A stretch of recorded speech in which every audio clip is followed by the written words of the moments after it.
Graduated from Rowan University in the spring of 2022 with a sports communication and media degree. I got to actually call minor league baseball and G League basketball games while I was in school. And then I graduated, and as soon as I graduated, I went to NFL Films in Mount Laurel, New Jersey. And as much as I loved that experience, I miss putting on the headsets. I decided, you know what, talk is cheap. I have a laptop that's in my house, and so 21 months later, here we are, still on YouTube, calling games and building an incredible, loving community on here with the people that I call my Philly freaks with a capital P and a capital H. We go live for every single Phillies, Sixers, and Eagles game, and we do it like old school radio play-by-play style. I'm Jason Joseph, and this is Play-by-Play with JJ. I showed a swung on, barreled it out to right field. Bye-bye baseball. That baby is long gone. My Philly freaks, what's going on, baby? Hopefully you're all doing well. Hopefully you guys had yourselves a very fantastic day. My name is Jason Joseph. This is Play-by-Play with JJ.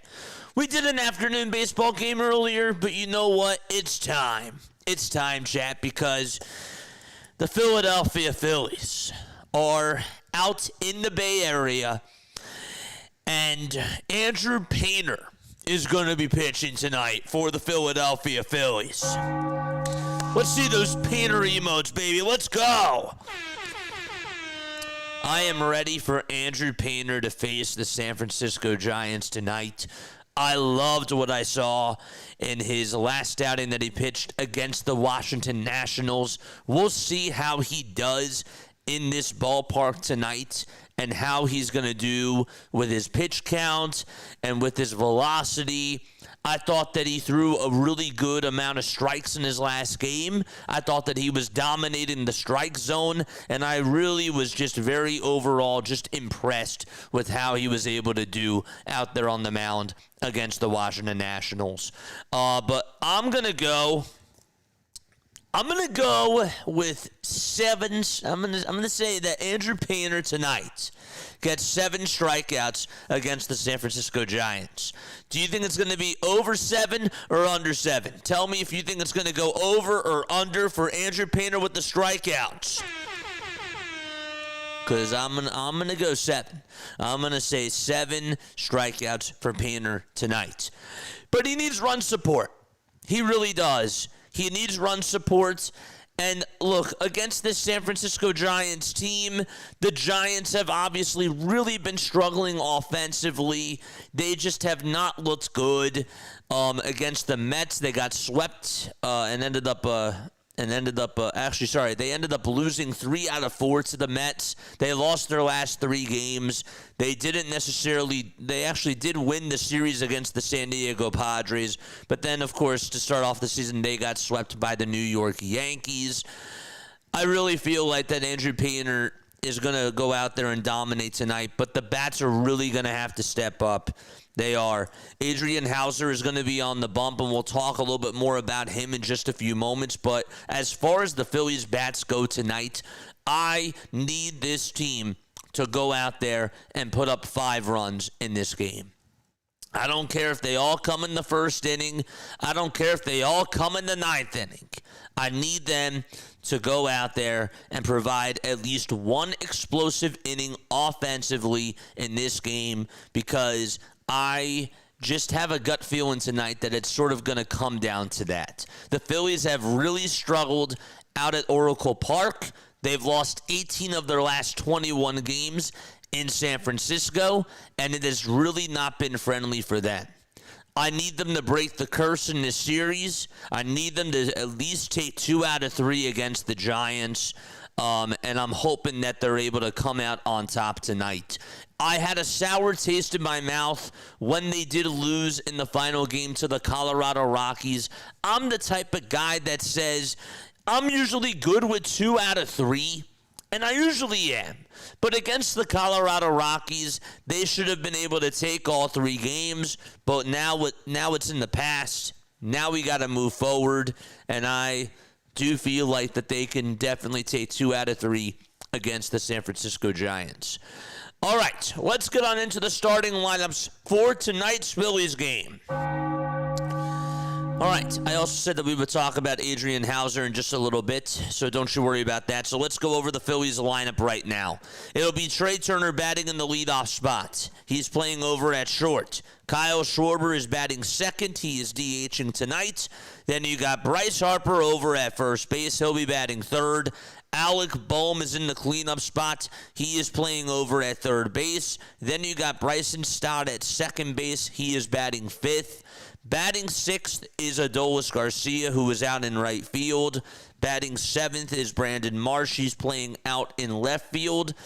Eighth is going to be JT Realmuto. He is the catcher for tonight's game.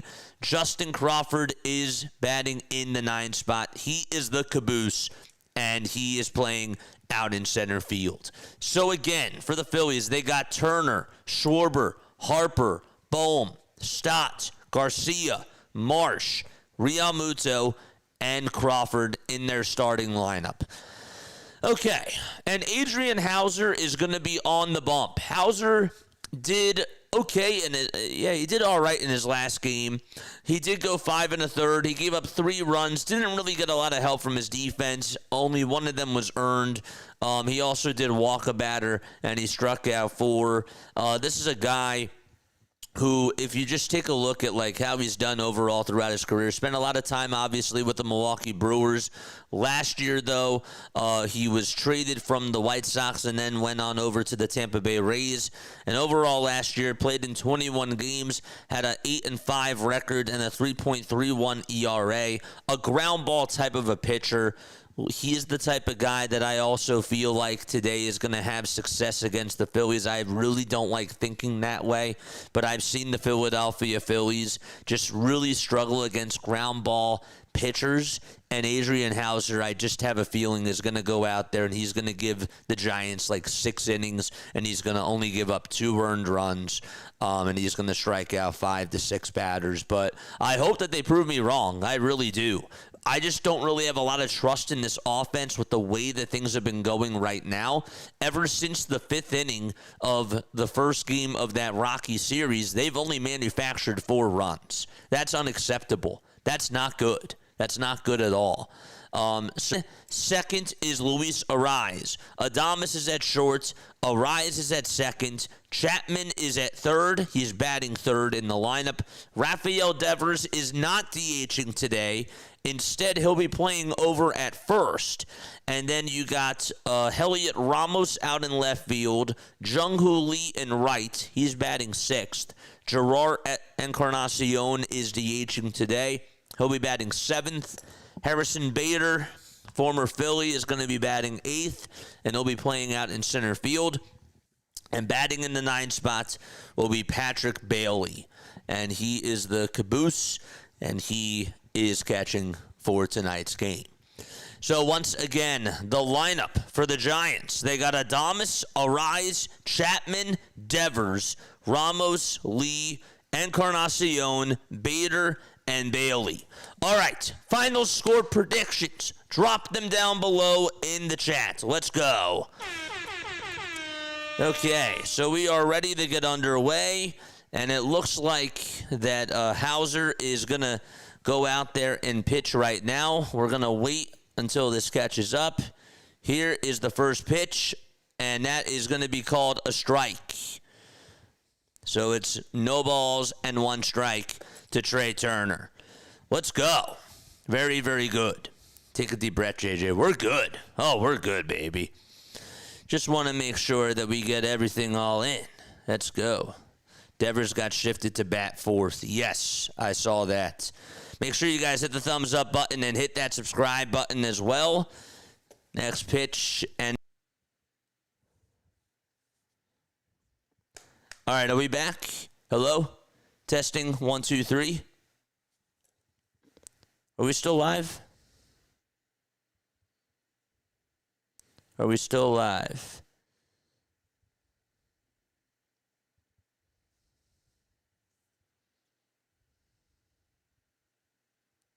We're back. Hello? Testing 1, 2, 3.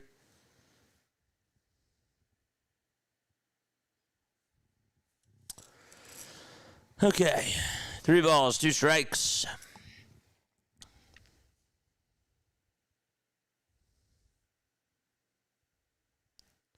Testing. 1, 2, 3. Can you hear me? It's popped up and it's going to be hit out over towards center. And that's going to be caught for out number 1.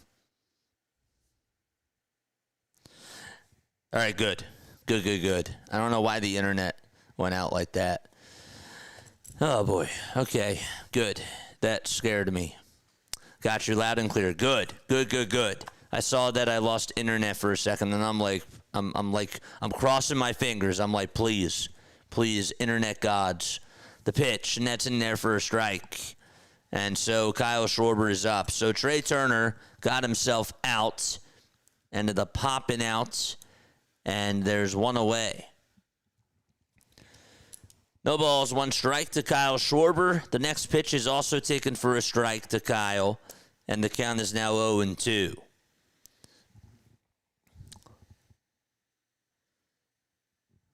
Turner, flied out to center. And here's the 0-2 pitch, and that is taken down for a ball. All right, so let's refresh this. Refresh this guy, interact with this guy, and have the box score up here. Next pitch on the way, and Hauser strikes out Kyle Schwarber, and there's 2 gone in the top of the first. Okay. All right, so 2 up, 2 down. There's Tony Vitello, who is the manager for the San Francisco Giants. First manager promoted from college baseball. The pitch to Harper. There's a line drive down the left field line. That's a fair ball, and Ramos has to go get over to it. Harper's going to go on over to second base. The throw is not in time. Bryce Harper slides in their feet first, and he is at second base with a sliding double. Let's go. Put it right down that third base line. The Giants weren't even playing him to push over there. And he was busting his way over to second. He was just thinking 2 all the way. Here comes Alec Ball. Drop those Harper emotes. Let's go. Come on, Bryce. Let's go. Here is Alec Boehm. He is in the box. Boehm facing Hauser. And the pitch to Boehm. That is called a strike. Boy, oh boy. Usually a good sign when Harper's driving the other way. Yeah, for sure. All right. Boehm hitting just $176 on the season with 1 homer and 7 RBI. So 2 outs and a double by Bryce Harper. And the pitch to Boehm, it's grounded over to third. And the throw over to first by Chapman is in plenty of time. The inning is over. The Phillies do get a double from Harper, but they leave him stranded over at second base. We're going to go to the bottom of the first. Adames, Arise, and Chapman are due on up for the Giants as they go to the bottom of the first inning. Okay, so let's talk. The Giants lineup, it'll look like this. They got Willie Adames batting leadoff. He is playing over at short. The second baseman, Luis Arise, is going to be batting second. Third is Matt Chapman. He is playing over at third base. The first baseman tonight for the Giants is Rafael Devers. He is batting in the cleanup spot. Batting fifth is Heliot Ramos. He is playing out in left field. Batting sixth is Jung-Hoo Lee, and he's playing out in right field. Gerard Encarnacion is the DH, and he will be batting in the 7 spot. Harrison Bader is out in center field, and he will be batting 8th. 9th will be Patrick Bailey, and he is the catcher for tonight's game for the Giants. So just to recap, it's Adames, Arise, Chapman, Devers, Ramos, Lee, Encarnacion, Bader, and Bailey in the lineup tonight for the Giants. And on the mound for the Philadelphia Phillies is the left-handed pitcher, Andrew Painter. Now, Painter did very well in his last outing against the Washington Nationals. He struck out 8 batters in 5 1/3 of an inning. He only gave up 4 hits, allowed just 1 earned run on 1 walk, and looked very calm, cool, and collected out there on the mound. So, ended up getting the win as well through a total of 84 pitches. We'll see how he does tonight. 57 of those pitches were strikes. All right, drop those Painter emotes. Let's go. Here is the bottom of the first. And Adames will take a strike. That's a fastball delivered at 98 miles per hour on the outside edge. Adames in 10 games batting just 184 with a homer and 3 RBI. And the 0-1 is flied out over towards straightaway center. Crawford is there, and he'll make the catch for out number 1. Okay, Phillies defense for tonight. Over at first base, it's Bryce Harper. At second base, it's Bryson Stott. Then at third, it's Alec Bohm. At shortstop, it's Trey Turner. And in left field, it's Brandon Marsh. The center fielder is Justin Crawford. And in right, it's Adolis Garcia. The pitch, and that's going to be taken for a called strike to Luis Ariz. No balls and 1 strike. Ariz hit in 275 with 3 RBI. And the pitch, and that is outside for a ball. So the count is 1-1. Adames flied out to center, and Ariz is in the box right now. It's a 1-ball, 1-strike count. The 1-1 pitch, and that is down and in for ball 2 to Luis Ariz. The crew chief for tonight, it'll be Adam Hamari at home plate. Clint Vondrak is at first.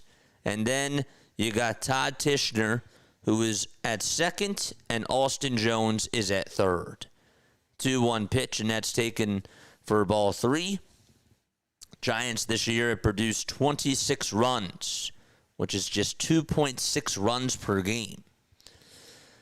Offense has really not been able to click. The 3-1 pitch. There's a line drive past the dive of Stott out to right field for a base hit. Luis Ariz gets on with a 1-out single, and he is over at first base for the Giants. And Matt Chapman is going to come on up to the plate.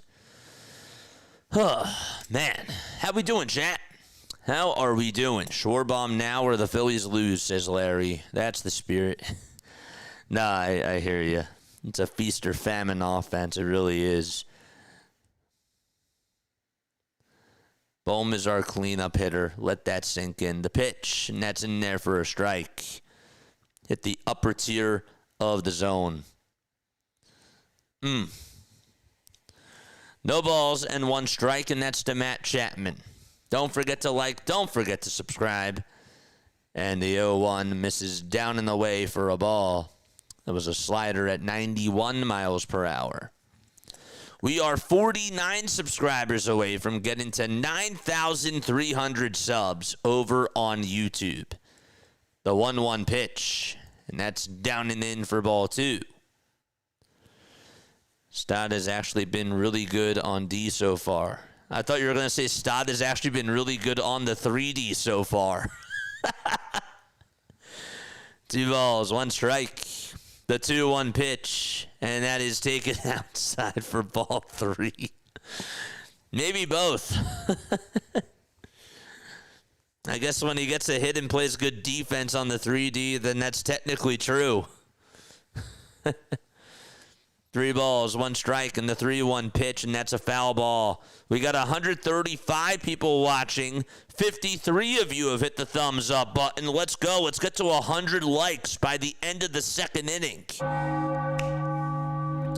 3 balls, 2 strikes, 1 out in the bottom of the first.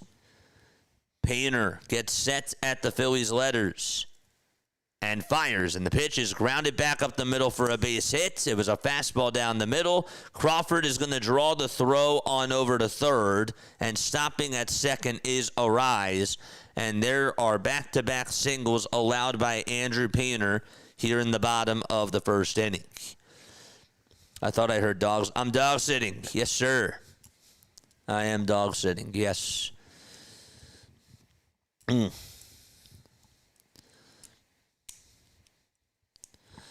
Got to do what you got to do, of course.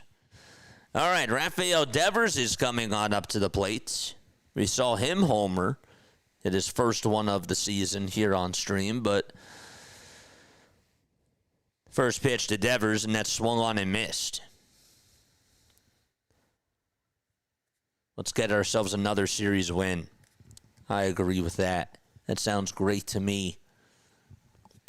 No balls, one strike. The 0-1 pitch is grounded over towards the first base side, and it's a foul ball. The count is 0-2. Nobody laughed at the 3D joke. Oh, I thought that was great. I thought that was a good one. Nobody laughed. Double play, Turner to Stott to Harper, says Michael Miller. Let's go.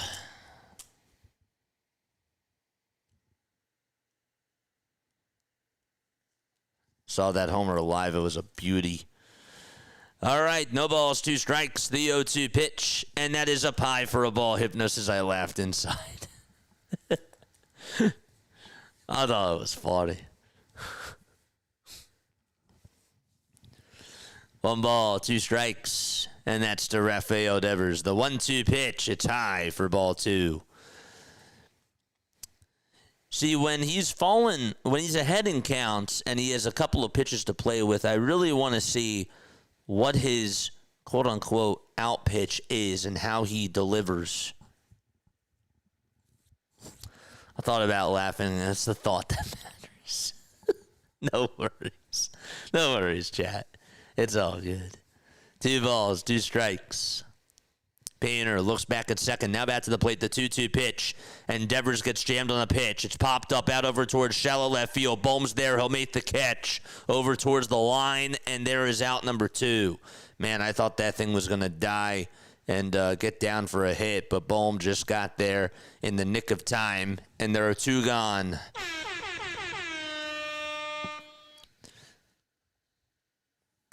And Heliot Ramos is due up next. I would imagine his slider is his out pitch. Yeah. I mean, I want to see how he does with it.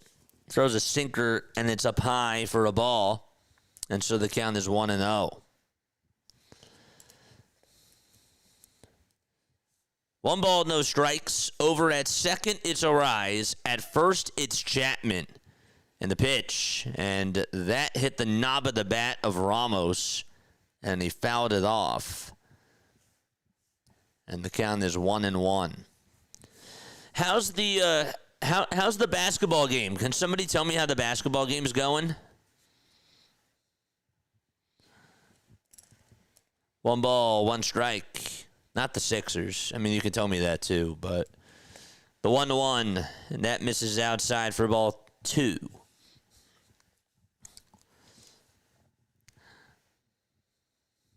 Gunman's here. What's going on, Gunman? How you doing, man? I saw you on earlier.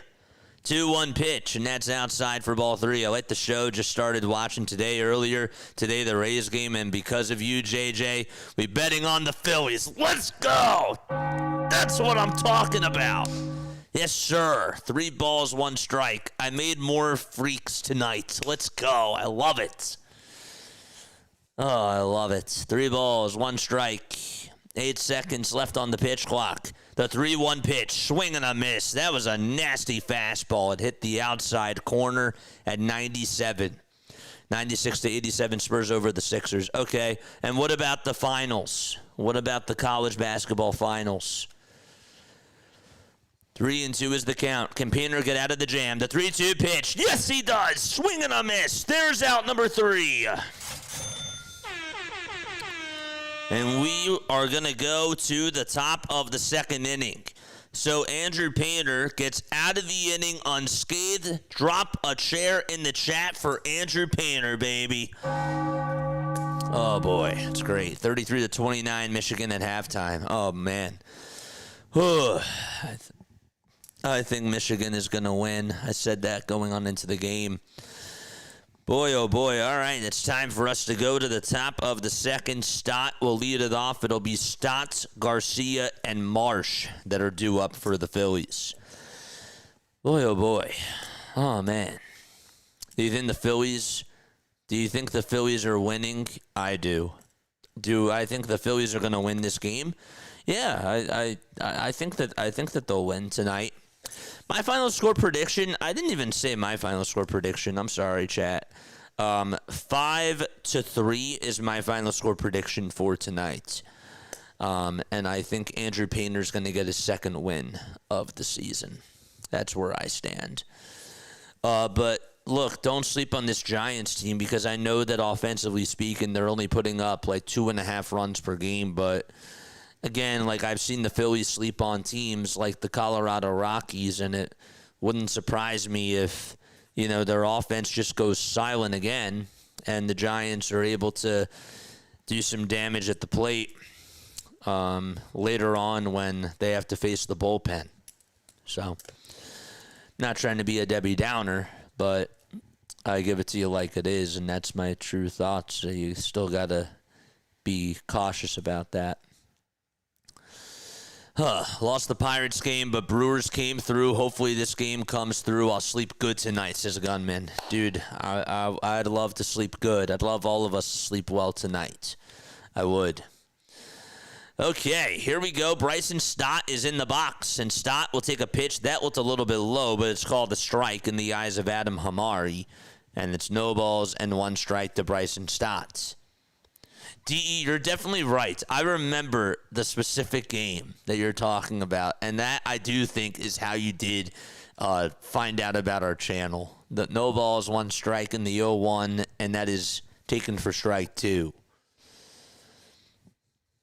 That was awful. That was terrible. I don't know how we lost that game. Oh, that was so painful. 0-2, and that's a foul ball. Let's hope that doesn't happen again. The Rockies are piling it on the Astros. Really?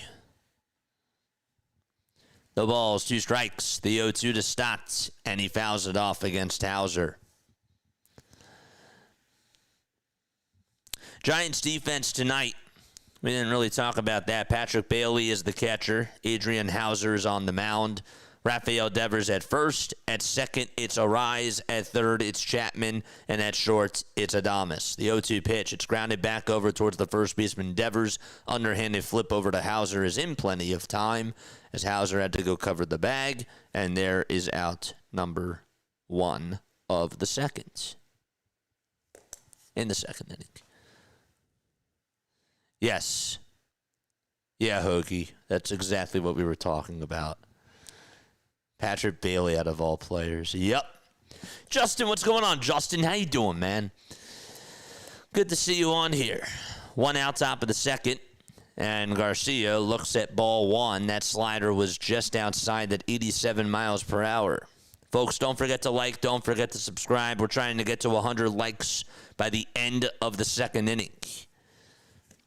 Here's the 1-0 pitch to Garcia. And the fastball is in there at the knees for strike 1. Heads up, JJ. We have 1,000 problems, and the bullpen is one of them, says California. Oh, I'm ready for it. When you've been covering Phillies games for literally 3 years, you're used to it. The 1-1, and that swung on and missed. When you've been watching for 20 years, you're used to it. And people have been watching it longer than even me. So I get it. 1-2. That misses down for ball 2.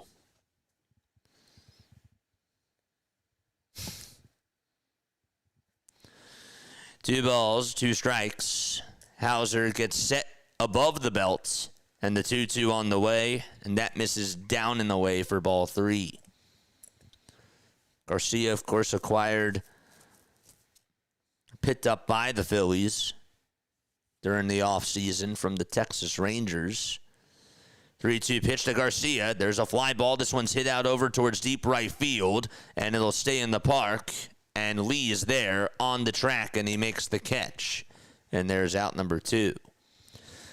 It's 57 degrees out in San Francisco tonight, and it seems like wind is a factor. There's still sunshine out in the Bay Area. So fly out to right field, and there's 2 gone. So Hauser has retired 5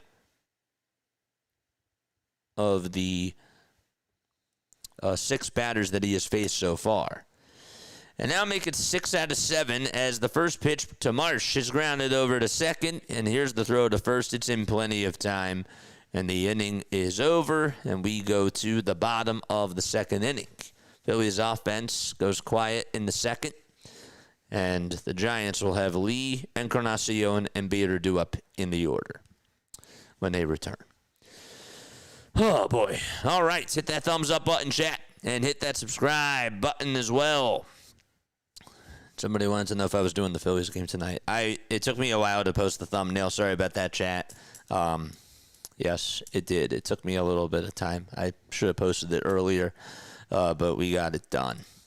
All right, it is time for our Text JJ segment. Okay, so I'm going to ask you a question, and I will not read it on YouTube if you post it there.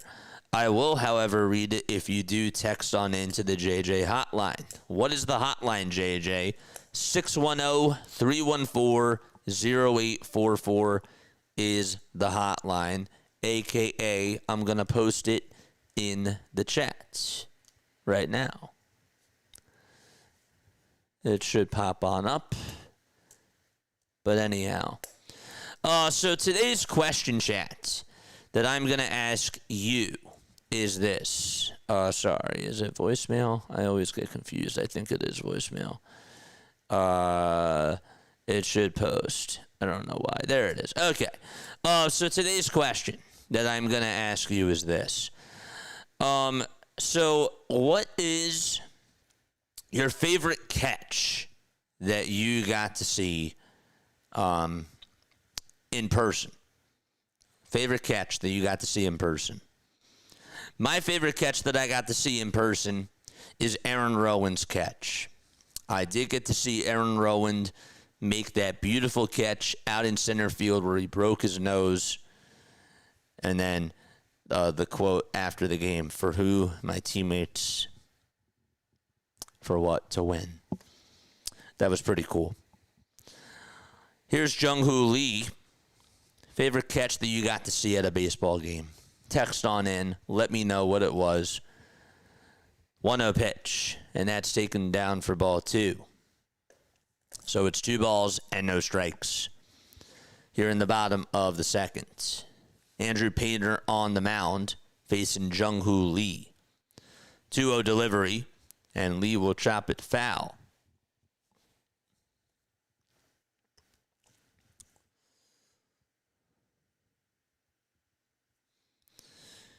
You think Lee maybe wins a Gold Glove this year? 2-1. It's taken down for ball 3.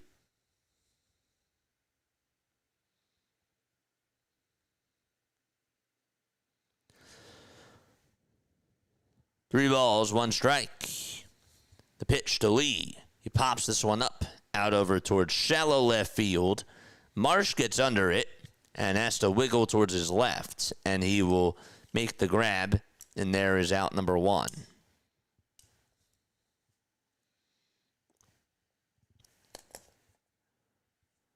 Lee did win 5 consecutive Gold Gloves from 2018 to 2022 in the KBO. Also won the MVP in 2022 in the KBO as well. Here's Gerard Encarnacion, and he takes a pitch that's down for ball 1. No score as we are in the bottom of the second. 1 ball and no strikes to Gerard Encarnacion. And the 1-0, and that is outside for ball 2. Oh, man. 518 texted on in. I was in San Diego while in the Navy. Phillies were up by 3, bases loaded for the Padres. Milt Thompson snagged the ball back from being a grand slam. That is really cool that you got to see that. That is awesome. And shout out to you, man. Salutes. 2 balls, 1 strike, the 2-1 pitch, and that 97-mile-per-hour fastball is in the zone for strike 2. Year was 1993. I figured it was 93. I don't know why. I just figured it had to be that 93 team. 2-2 pitch, and that misses down and in for ball 3. Oh, wow, that's pretty insane. And again, feel free to text on in more answers for sure. We'll read some more. Always love it when you guys text on into the JJ hotline. 3 balls, 2 strikes, the 3-2 pitch. It jams Encarnacion. He grounds it over to shortstop. Turner throws it over to first, and the swipe is not in time. Harper's foot was not on the bag. Turner's throw is a little bit over to Harper's left side. It caused Harper to have his foot off the bag, and he tried to swipe Encarnacion. And Encarnacion was able to get to first base in the nick of time before the swipe occurred. Yep. Actually, Harper didn't even swipe him at all. I thought maybe he got him on the back of the jersey at first, but no, he didn't even touch him. So that's probably going to be an error on Turner. And Bader comes up, and he's going to fly one out over towards deep right field, and that is going to hook foul. Thank goodness.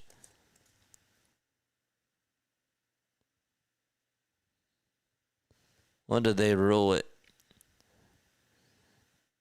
They called it an infield single. That is just ridiculous. That is ridiculous. It was an awful throw. No balls, 1 strike to Harrison Bader. Just hitting 118 so far to start off the season with a homer and 3 RBI. Hit that thumbs up button and subscribe to the channel as well. No balls, 1 strike, and the 0-1 to Bader, and that is in there for strike 2. Bader did sort of quarter swing at that, and it's no balls and 2 strikes.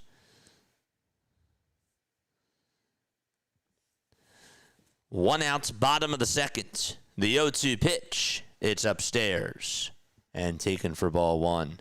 Bader taking away the Mets homer Thursday night so far this season. Yeah, that was, you got to see that in person? 1-2 pitch. There's a fly ball. This one's hit out over towards shallow right field. Garcia's there. He'll make the catch. Here's the throw back over to first. It's off the line. Encarnacion would have been safe anyways. Harper was playing well off the bag, too. And Patrick Bailey is up. Yeah, I was there. I did see Aaron Rowand. I did see that catch. That was pretty awesome. 2 outs, bottom of the second. And the pitch. And that's going to be in there for strike 1 at 90 miles per hour.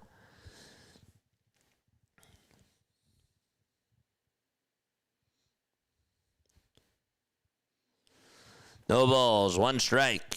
The 0-1 delivery. And there's a fly ball hit over towards shallow center field. Crawford comes running on in. He'll make the catch. The inning is over. The side is retired. And we are going to go to the 3rd inning. It is no score between the Phillies and the Giants so far. The Rockies put up 8 runs in the 5th inning against the Houston Astros. Boy, oh boy. That's crazy. That is unbelievable. Anybody else want to text on in and let me know which catch that you got to see in person that was pretty cool? JT will lead it off, and then it'll be Crawford and Turner due on up for the Phillies. Phillies also play tomorrow night against the Giants And that game will be at the same time, same place, 9:45 p.m. Eastern Time. Christopher Sanchez will be facing Robbie Ray. And then on a Wednesday afternoon, they will wrap up their 3-game set, and Aaron Nola will be facing Tyler Manley. And so that'll be an interesting matchup. I'm interested to see how that does go. Usually I feel like we play at least one 4-game series against the Giants. That's not happening this year. Next time that the Phillies play the Giants, as far as series go, it's towards the end of the month of April.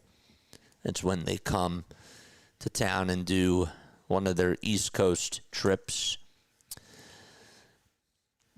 The Phillies are 5-4 to start off the season. The Giants are 3-7.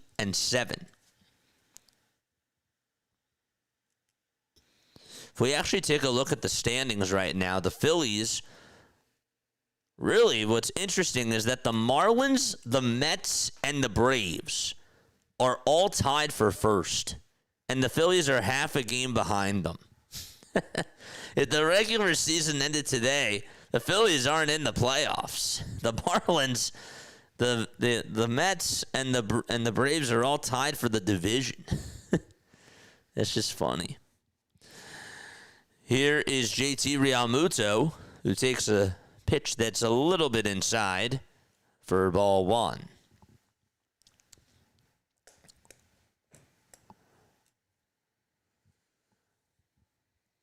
1-0 pitch. That's going to be in there for a strike. The Giants, on the other hand, well, in their division, LA is first. They're 8-2. The Diamondbacks and the Padres are 5-5. They are 3 games in back of the Dodgers. And the Rockies are 3-6. The Giants are 3-7. 1 ball, 2 strikes. That's to JT Realmuto. The pitch in the dirt for ball 2. Elaine is here. What's going on, Elaine? How you doing? 93 was a magical year. 2 balls, 2 strikes. The 2-2 pitch to JT, and he grounds it over to third. Picked up by Chapman. He spins, turns, fires over to first, and the first baseman Devers can't hang on to it. Oh my gosh, I thought that was an incredible play by Chapman. Oh boy. And so, JT gets on because of that. Chapman made a really good play. He got right to the hole.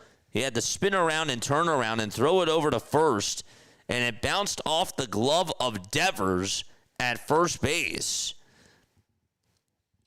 He had to extend over towards his left. It actually was a little bit high of a throw, now looking at the replay. So it bounced off the tip of his glove. And Justin Crawford is up to bat now, and he takes a ball.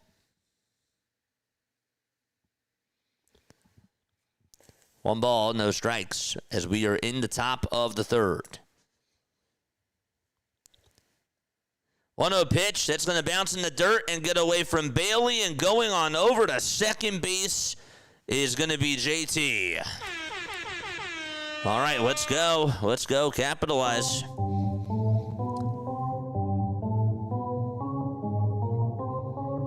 They called it an infield single by JT. Crazy.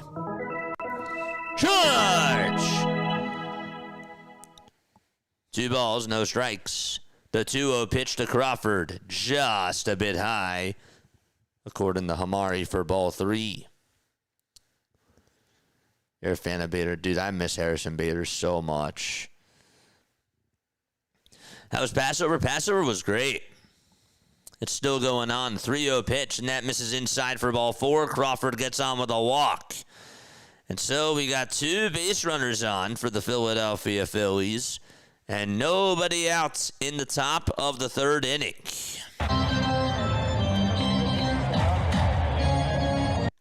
Crawford's at first, Realmuto's at second, and Turner is in the box. No score so far. Turner is in the batter's box, and the pitch to Trey. He bounces it foul right behind home plate. Would have loved to kept Bader, but I get wanting to start the younger players. Oh, dude, man. They should have kept Bader. No balls, 1 strike.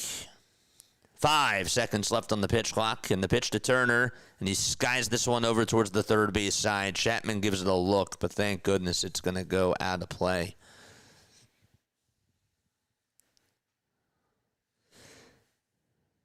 Baseball is too long to tell. The Mets were on fire early, and they collapsed. Well, the Phillies were on fire early to start off 2024, and then they collapsed too. They were like tearing it up. 0-2 pitch, and that's a foul ball.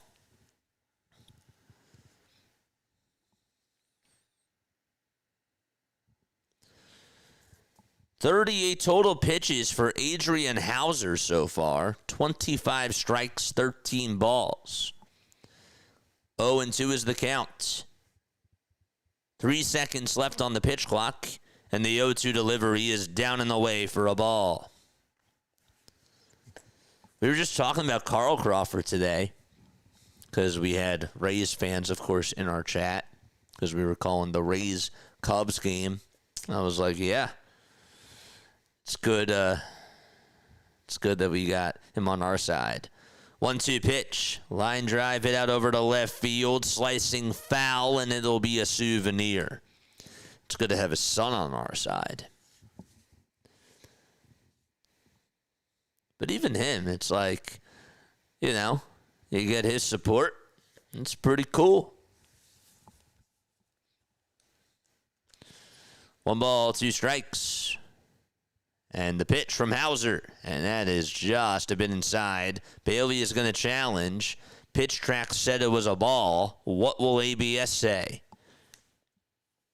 Each team, of course, gets 2 challenges. The pitch is just a bit inside for ball 2. So the call is confirmed. The Giants have 1 challenge left with their ABS challenges.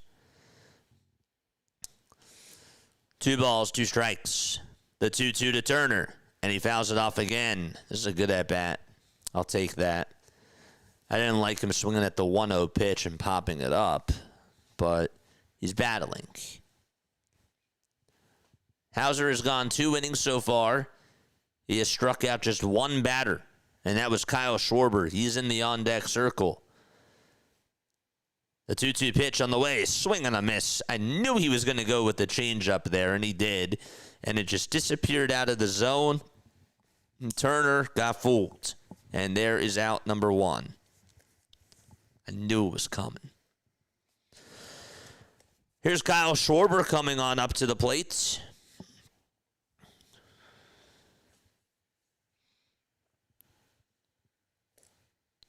One out, top of the 3rd. Hauser kicks, fires, and a check swing foul ball towards the third base side to make it 0-1. I can already see Crawford as a leadoff hitter. I said I would have loved him batting leadoff on opening day.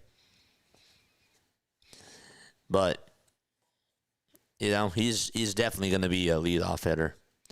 0-1 to Schwarber, and he fouls off the changeup. I mean, just weak contact so far from Kyle.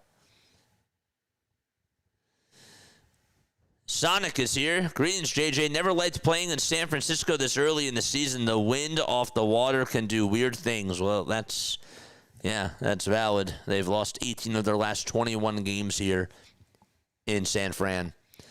0-2. That misses outside for a ball.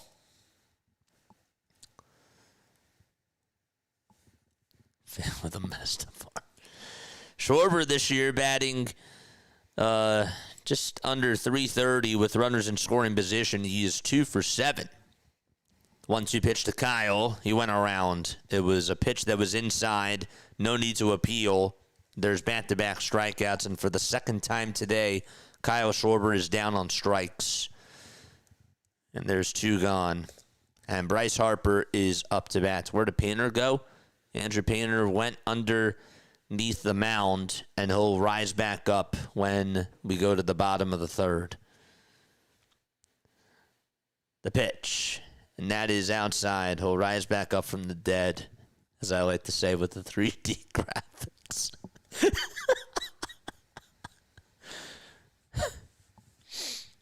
One ball, no strikes. Harper did have a double his last time up. And the 1-0 is chopped over to third. Can he beat this out? Chapman throws it over to first. It's in time. And the inning is done. So the Phillies do strand 2 base runners. Not able to get anybody home. There were 2 runners on with nobody out. And Turner and Schwarber each struck out. And Harper grounded that over to third. It's time to go to the bottom of the third. Adames, Arise, and Chapman are due up for the Giants. All right. Yep, there goes the umpire. Everybody wave goodbye to Adam Hamari as he goes back into the ground. And then we'll see Andrew Painter rise in just a few seconds. Well, maybe not a few seconds. There's a ghost that's literally throwing a pitch. Looks like it's from center field. What the heck is going on? There's Painter. He just rose up. Let's go. Oh, man. Let's go. Between Bobby Witt Jr., Vlad Guerrero Jr., and others, we're seeing impressive kids taking over the show. Yeah. Fernando Tatis Jr., a lot of juniors, man. Junior Caminero, another one. Different type of junior, but yeah. A lot of them. Ronald Acuna Jr. Just taking a dirt nap. Oh, man. Yeah. Cheers. L'chaim.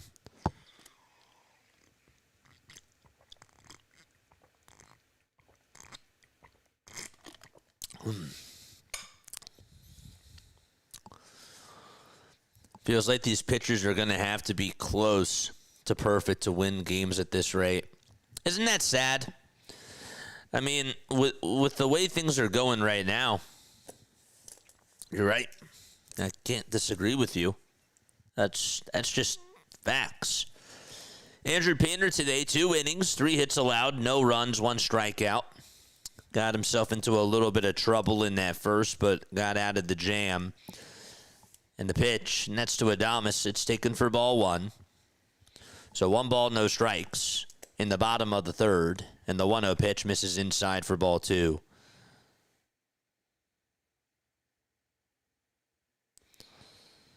Embiid has 34 points in 38 minutes, but yet they're still down.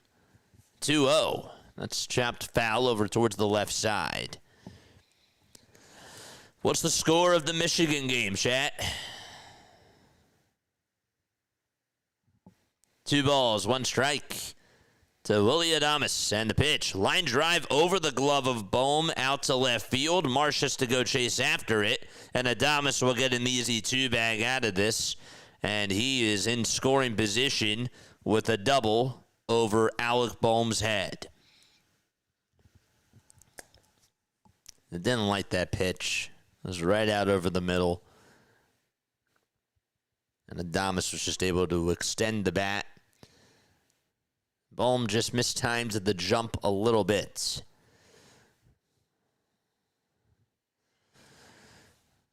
Adames, with his 3rd double of the season, is in scoring position.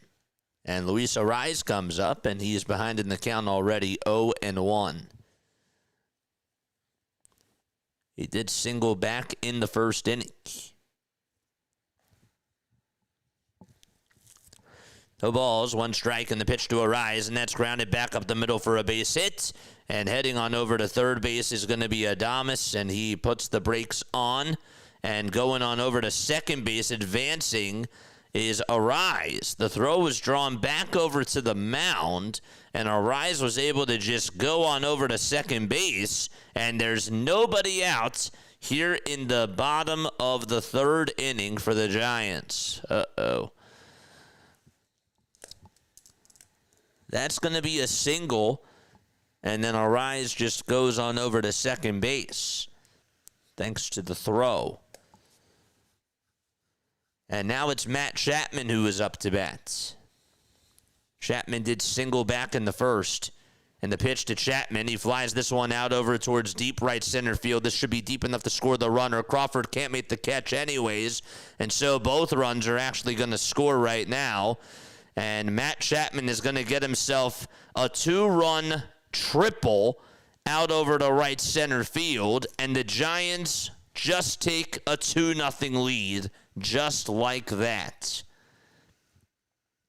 Another pitch left out over the middle of the plate.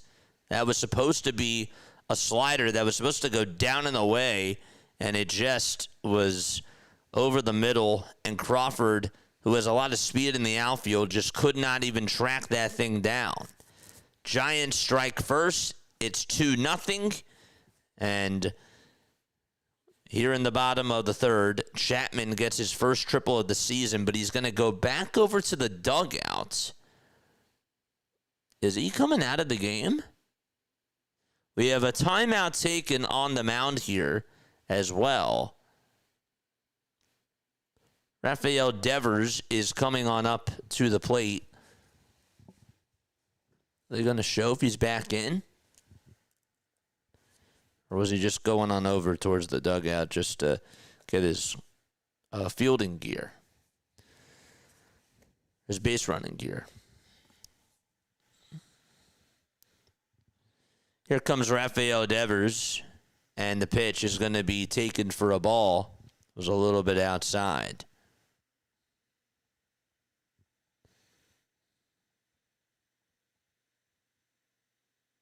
All right, he's still over at third. 1-0 pitch. Grounded foul over down the first base line. And the count is 1-1.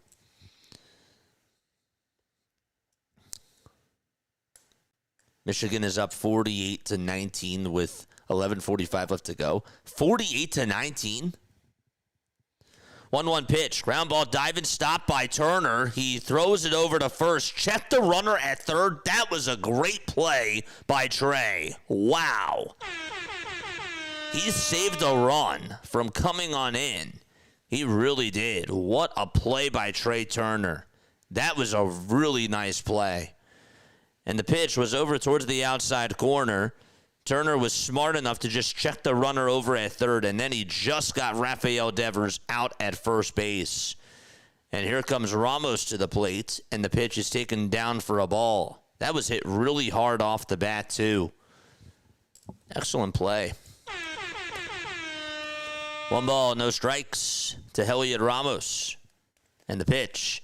And this is going to be blooped out over towards shallow center field. It'll get down for a base hit. Chapman's going to score, and it's a 3-0 game anyways on the RBI bloop single by Heliot Ramos.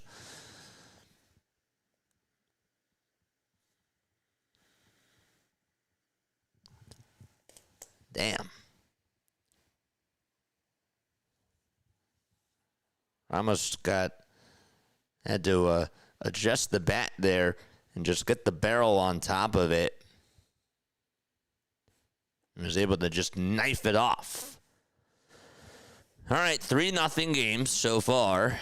And Lee is in the box. And he takes a pitch that's outside for ball 1. He has to settle down here. Luis Arraez has 219 multi-hit games since the start of 2022. That's the most in baseball. 6 more than second place Freddie Freeman, according to Ryan Spader. Only Bobby Witt Jr. also has 200 with his 200th tonight. 2 balls, no strikes. And the toss back over to first, not in time to get Ramos. Painter kicks, deals, and the pitch is outside. Come on, guys, hit the thumbs up button and subscribe to the channel as well if you have not done so already. Make sure that you guys do that. We got over 200 of you guys tuning on in. We just got to 110. Let's go. Nice job. 3-0 pitch, and that's taken for a strike. That still means 118 of you have not hit the thumbs up button, though. Let's go. 3-1 is the count to Jung-Hoo Lee. Painter kicks, fires, and the pitch is grounded over to second base. Stott has it, throws it over to shortstop for one, and the throw to first is in time. They played him perfectly up the middle, and it's a 4-6-3 double play to get out of the inning. However, the Giants put up 3 runs thanks to a 2-run triple by Matt Chapman and an RBI single by Heliot Ramos as well. The inning is done, and we go to the top of the 4th inning. All right, which means it is time now for On This Day in Phillies History.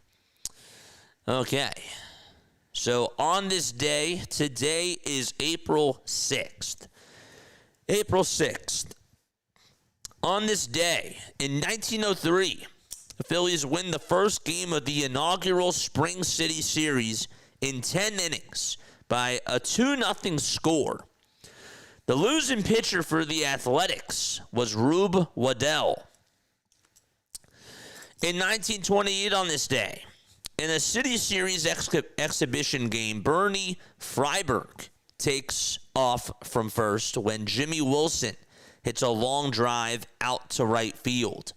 Ty Cobb, though, made the catch, then catches Freiberg on the base paths for an unassisted outfield double play to end the game for a 6-5 win for the Athletics. Man, this day has not been good for the Phillies, and it's been really good for the Athletics, I guess. Phillies also lost an exhibition game against the Athletics in 1910 on this day. 6-1 was the score. 2 of the A's runs came when Frank Baker hit a homer that actually cleared the right field wall and landed on 20th Street. But here's something more recent. In 2006, Cardinals pitcher Jason Marquis and John Hancock hold Jimmy Rollins hitless in 4 at-bats, ending his team record 38-game hitting streak. Phillies did lose that game 4-2, and they got swept in that series against the St. Louis Cardinals. So here we go. Alec Bohm is up. It's no balls and 1 strike. And Bohm takes the next pitch outside for a ball. In 2001, though, on this day, the Phillies retired the jerseys of Hall of Famers Jim Bunning, Grover Cleveland Alexander, and Chuck Klein. Next pitch is taken for ball 2. The team could not retire a number for Alexander because players did not wear numbers when he played, or for Klein because he wore 6 different numbers. That's crazy. 2 balls and 2 strikes to Alec Bohm. We're in the top of the 4th. Phillies trail 3-0. And the pitch to Bohm. He lines this one out to right center. That'll get down for a base hit. And Bohm takes advantage of the hanging slider and serves it out over to right. All right, let's go.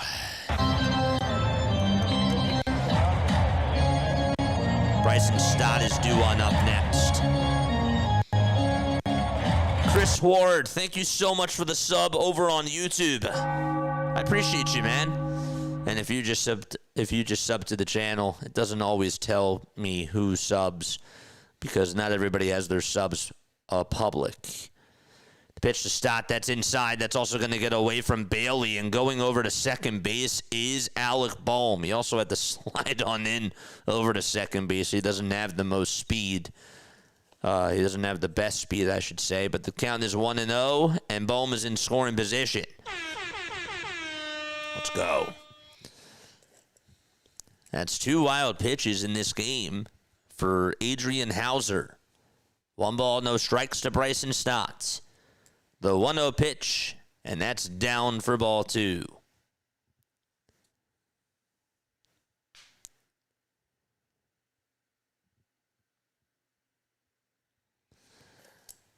Two balls, no strikes to Bryson Stott. Hauser delivers from the stretch, and the pitch is in there for strike 1. It was a fastball at the knees at 95 miles per hour.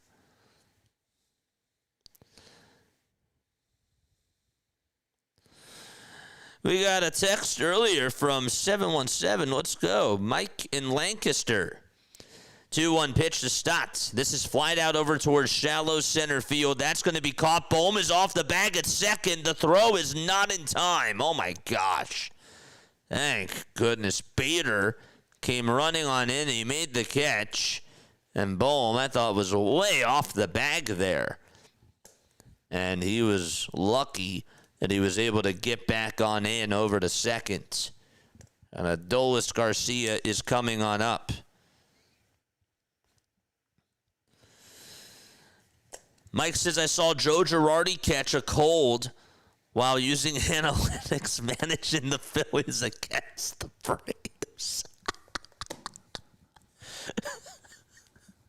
The ball's on strike. That was great. Oh, that was beautiful. That got me. Shout out to Mike. He got me there. I will never forget Bryce Harper's go-ahead homer off of Kenley Jansen, and then Odupo Herrera just drops the fly ball out in center field in the bottom of the ninth, and the Braves win. I got so mad after that game. 0-1 pitch. It's grounded over to shortstop, and here's the throw to first by Adames. It's in plenty of time. There's two gone. Bohm does advance over to third base, and he is now 90 feet away from scoring. Hauser, his pitch count is at 60. And Brandon Marsh is going to come on up to the plate.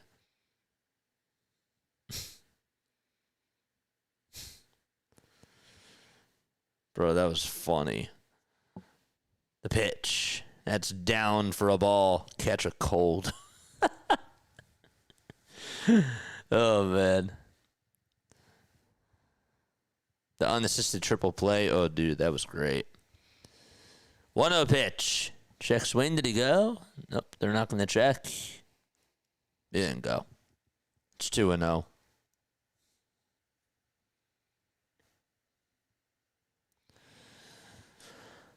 Two balls, no strikes to Brandon Marsh. The pitch to Marsh. Grounds it over towards the first base side. Devers picks it up, flips it over to Hauser, and the inning is over. And so for 4 innings, the Phillies' bats are silent. And we are going to go to the bottom of the 4th. Gerard Encarnacion will lead it off for the Giants when they do return. Okay. So that is going to do it for the top of the 4th. Today is April 6th. On this day in baseball history, as we go to the bottom of the 4th, listen to this, Giants fans. Willie Mays in 1970 on this day, a month shy of his 40th birthday, homers in a 4-0 opening day Giants win over the Padres. Mays would then go on to hit homers in each of the Giants' first 4 games of the season, and that was a major league record. In 1972 on this day, for the first time in history, the major league season fails to open due to a general player strike. The strike, announced on April 1st, would then erase 86 games from the major league schedule. I did not know that there was a strike in 72. I actually did not know that. Anybody know why there was a strike in 1972? Just out of curiosity. I'd actually like to know.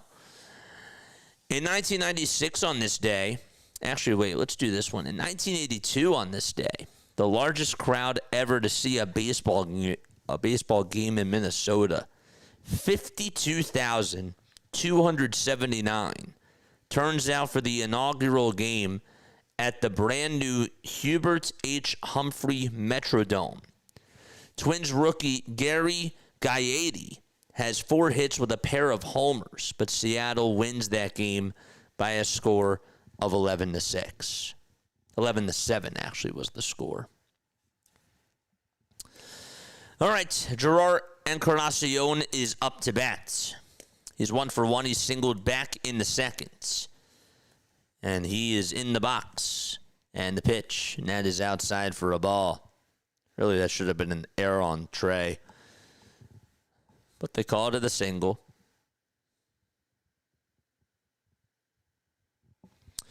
One ball, no strikes, and the next pitch from Painter, that misses outside for ball two.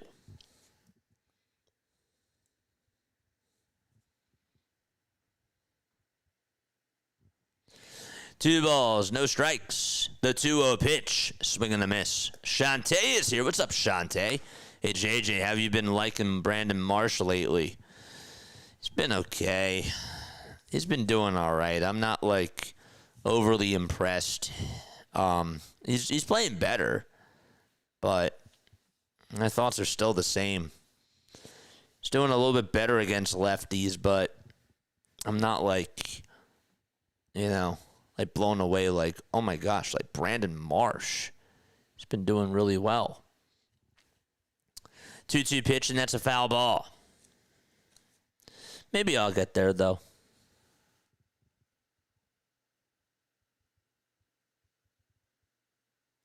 You're going to Oracle tomorrow, D. Oof.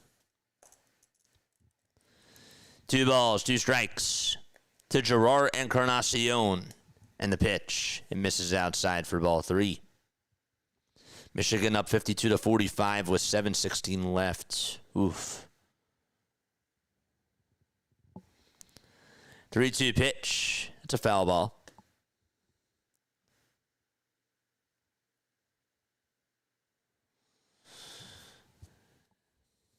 Three balls, 2 strikes in the bottom of the 4th. Payoff pitch. That's a foul ball over towards the left side.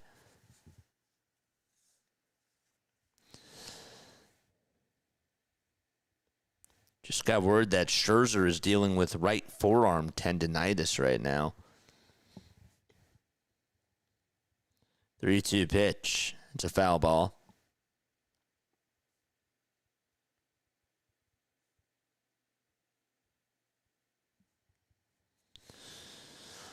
Three balls, 2 strikes. The 3-2 pitch. It's grounded over to shortstop, picked up by Turner, and he fires it over to first. And there is the first out of the 4th.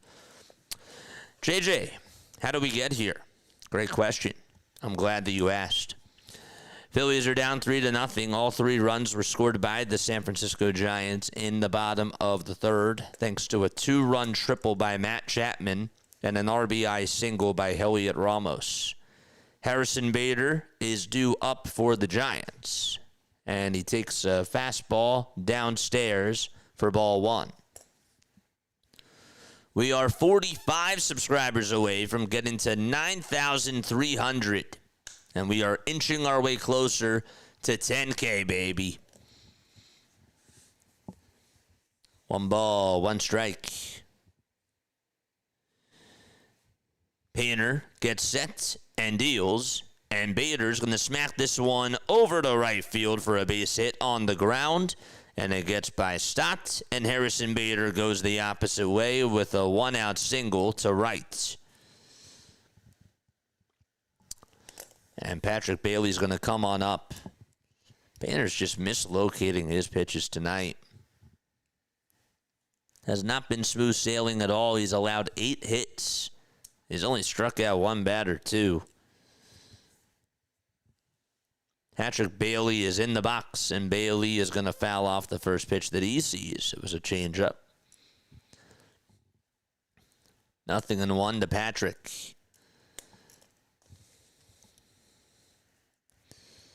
Here's the toss back to first, and it's not in time. Painter does have 72 pitches.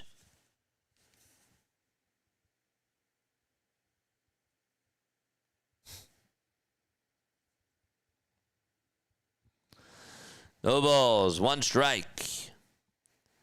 The 0-1 pitch. This is grounded past the dive of Bryce Harper out to right field for another base hit. Bader will maneuver over to third base. And there's back-to-back singles allowed by Andrew Painter. Bailey is on at first. He is aboard. And Willie Adames is due on up next. Another pitch that was, again, just missing its spot. He's, not even close. Not even close. 9 hits for the Giants, 3 runs for the Giants, only 3 hits for the Phillies, and not a single run scratched. Adames comes up, and he will foul off the first pitch that he sees.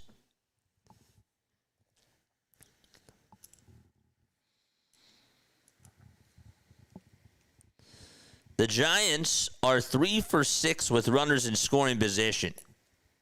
Anybody guess how the Phillies are doing? They're 0 for 7.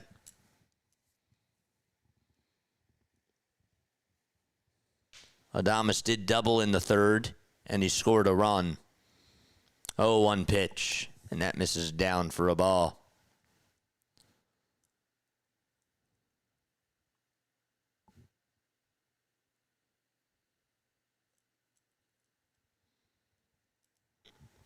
Yeah, I want to catch a game out there, too. The 1-1 pitch, and it's down again for ball 2. That sinker was at 95 miles per hour.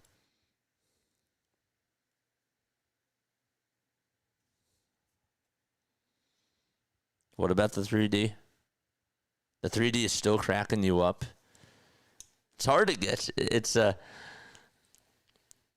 it hard to get you to laugh? The 2-1 pitch, and that's taken up high for ball 3.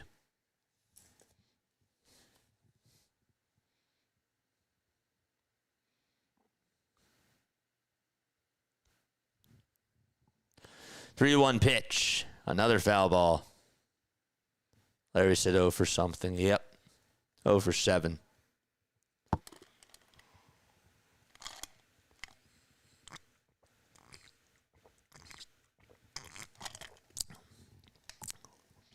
Three balls, 2 strikes. The payoff pitch, and that misses up high and away for ball 4. And the Giants have the bases loaded. All right. Bases are juiced, and Luis Ariz is in the box. Larry says, kinda. Caleb Cotham was going to go out there, but then Rob pulled him back. What the heck? What's going on?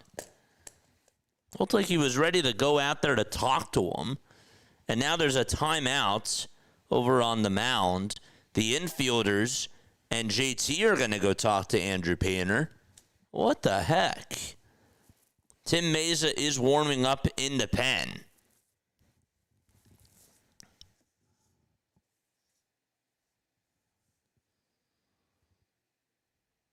Crazy.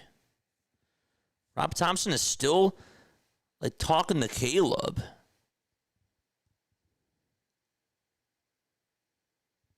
What the heck just happened? Luis Ariz is going to come on up to the plate.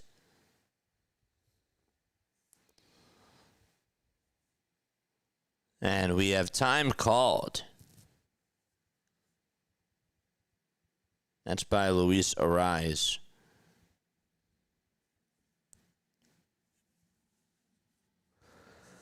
One out, bottom of the 4th, and the pitch is taken for a ball to Luis Ariz. He is 2 for 2 today.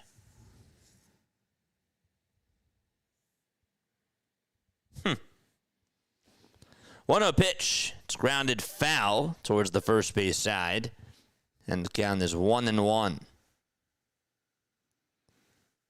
Sixers did officially lose to the Spurs, increasing their odds of needing to go through the play-in. That's great. 1 ball, 1 strike to Luis. Bases are loaded, and the pitch is down again for ball 2. Again, Meza is warming up in the pen. Looks like that Cotham was going to go out there to talk to him, but then Rob pulled him back. I don't know why. No one's talking about it on Twitter. 2-1 pitch. That's a foul ball over towards the left side.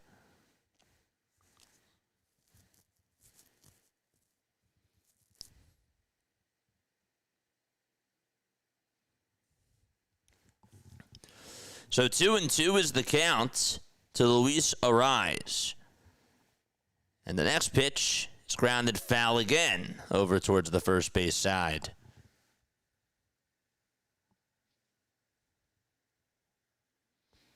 They needed to kiss first.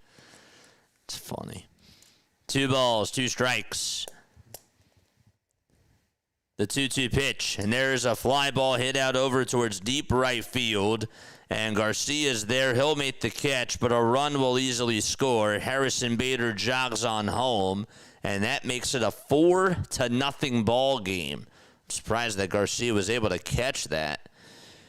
But the Giants add on another run, and they make it 4-0. Dang. That wasn't even a good pitch either. Arias likes it down and in. Here comes Matt Chapman, who had a 2-run triple his last time up. And he looks at the strike at 95 miles per hour. Everybody on Twitter is saying a rough night for Painter, but he'll bounce back. I hope so, man. No balls, 1 strike to Matt Chapman. Between him and Arias, they've been doing a lot of the damage for the Giants. 0-1 to Chapman, and the pitch is inside for ball 1.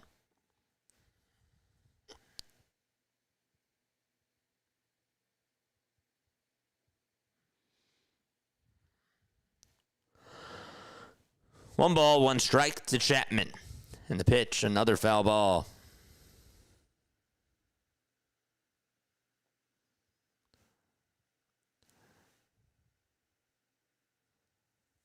Phillies and the Giants have played each other 2,250 times. 1-2 pitch. And that's up high for ball 2. The Giants have won 1,286 of those games. And the Phillies, of course, have won the other 945. 2-2 is the count. Painter kicks and deals, and the pitch is chopped on over to shortstop. Turner picks it up, has to throw it over to first really quickly, and he does, and it is in time. And the 4th inning does come to an end. We will head to the 5th. The Phillies have some work to do. They got to climb out of this hole. They are down 4-0 to the Giants. And JT is going to come on up for Philadelphia. All right. Top of the 5th inning coming on up. Oh, boy. Let's take a look around the league. First of all, Michigan is beating UConn 60-53 with 3 minutes and 35 seconds left to go in the second half of the NCAA Men's Basketball Championship game. In Major League Baseball, as we take a look at other scores around the league, the Rockies do lead it against the Astros 9-5. It's actually now a 9-6 game. The Astros just got a run back. That's in the top of the 8th. The Braves are down 6-1 to the Halos. The Angels are up by 5 in the top of the 6th against Atlanta. And then other scores, final scores from today. We called the Rays-Cubs game earlier. 6-4 was the final score between Tampa Bay and Chicago. Tampa Bay won. The Royals also won against the Guardians by a score of 4-2. The Reds, they shut out the Miami Marlins. 2-0 was the score of that game. The Padres, they shut out Pittsburgh. Bubba Chandler got the loss. Yerman Marquez, the former Rocky, got the win. 5-0 was the final score out at PNC. And the Brewers ended up beating the Boston Red Sox by a score of 8-6. The Nationals, they put up 9 runs against St. Louis, and they won 9-6 there. The Dodgers feasted against the Toronto Blue Jays. They put up 14 runs out at the Rogers Center. 14-2 was the final score of that game. The Orioles won against the White Sox 2-1 out in Chicago. Twins also beat the Tigers 7-3. And Texas won against Seattle 2-1. The pitch to JT, a line drive base hit back up the middle, and JT singles to start off the top of the 5th. Okay, and Justin Crawford is up next. All right, folks, don't forget to like, don't forget to subscribe. By the way, John Clark just posted that Andrew Painter is now at 90 pitches through 4 innings. He's given up 4 earned runs on 9 hits in this game. Crawford is in the box, and Crawford is going to slap this one down the left field line. That's a fair ball. That's going to go. Ramos actually cut it off. I don't know how he did it, but heading on over to third base is JT. If that gets by him, JT scores, and Crawford's in scoring position, so the Phillies are able to get a double. That was a really good hustle play by Heliot Ramos. I am surprised that he got to that baseball. All right, here we go, chat. Let's go. Trey Turner is up. He struck out his last time up and flied out to center his first time up. Charge! Turner's going to ground this one up the middle. The second baseman gets to it. This will get a run home. The throw to first is in time. The Phillies at least are on the board. The runner from second, Crawford, does head over to third. And the Phillies are now down 4-1. It's an RBI ground out by Trey. All of this happening on 3 pitches. Here comes Kyle Schwarber. He's 0 for 2. He has struck out twice. Schwarber is in the box. First pitch to Kyle. It's outside for a ball. Jack with the 5. Wonder how many good players the Phillies passed up because they wanted to hold on to Painter. There are people who thought he was par with Skeens. The 1-0 pitch, and that's a foul ball. So it's 1-1. So you were never a fan of Painter, I guess.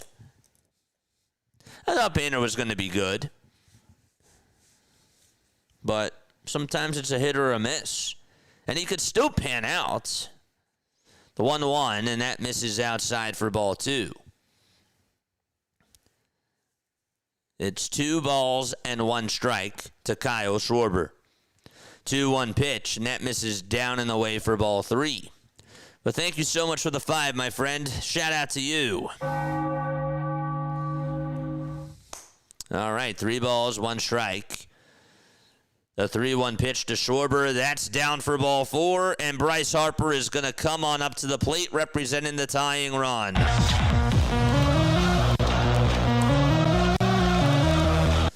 Let's go, Bryce. Drop the Harper emotes. Let's go.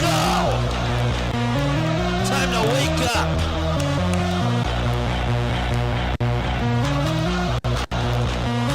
Let's go, baby. Hit the thumbs up button, subscribe. We are 45 subscribers away from 9,300. 8 seconds left on the pitch clock, and here is Harper in the box. The first pitch, line drive, hit out to right field. That's going to go off the top of the wall. 1 run's going to score as Crawford comes on in. Harper goes over to second, and just like that, Schwarber goes over to third. It's a 2-run ball game.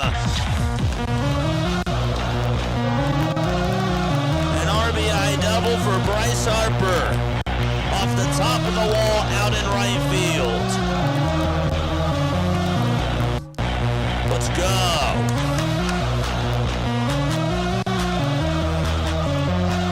Drop those Harper emotes. Let's go.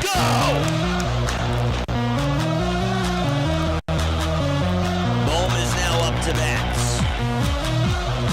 Harper gets his second double of the night. His third of the season.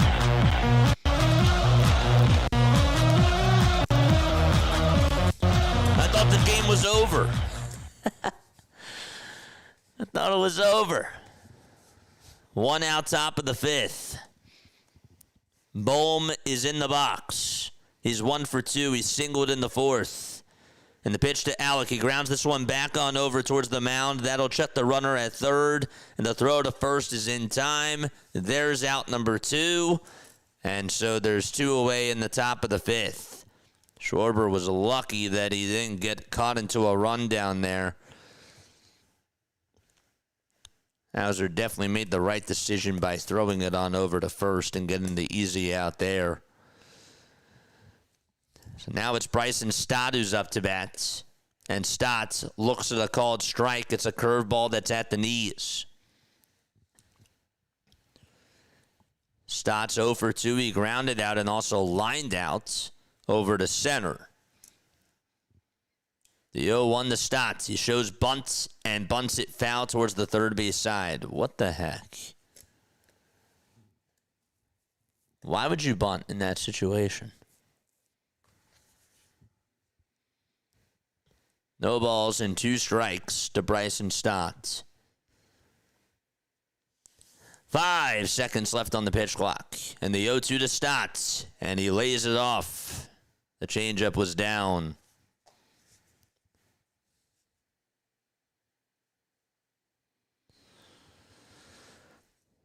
1 ball, 2 strikes. Schwarber at third, Harper at second. The 1-2 pitch to Stott. There's a fly ball hit out over towards deep right center field. Bader drifts back towards the track and he'll make the catch. And the inning is over. We're going to go to the bottom of the 5th. The Phillies do scratch 2 runs, though, off of Hauser. And we are going to go to the bottom of the 5th. It's a 4-2 Giants lead. Okay. Oh, man. At least they got a couple of runs there. We'll take it. We'll at least take that. All right. Hit that thumbs up button if you are new. Make sure that you guys hit the thumbs up button and subscribe to the channel. My name is Jason Joseph. This is Play by Play with JJ. Make sure that you guys, again, also check out ourselves on social media as well. The socials, the mods will post it down below. It is, actually, you know what, I'll do it. Because I'm nice. It's exclamation point, link tree, I believe. I believe it is. But if you guys want to go follow us on X, on Twitter, and all that jazz, you most certainly can. Or is it links? I think it's exclamation point links. I really need to memorize these things. I really do.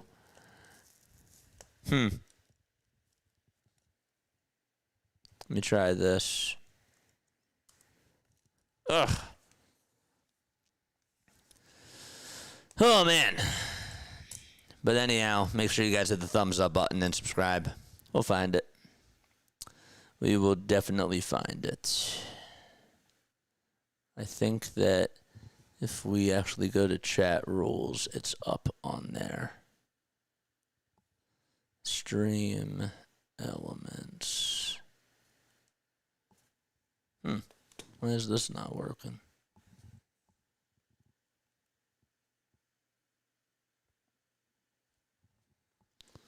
Stream elements. There it is. I need to remember how to do it. Tim Mesa is going to pitch, by the way. Just wanted to make sure that I did say that. Mesa pitching in his 5th outing of the season. Default commands.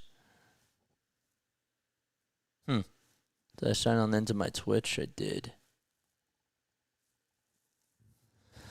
Here's Rafael Devers, and the first pitch is grounded over to shortstop, backhanded by Trey. The throw to first is in time, and the first out of the inning is recorded. And that's a 6-5 ground out, or a 6-3 ground out.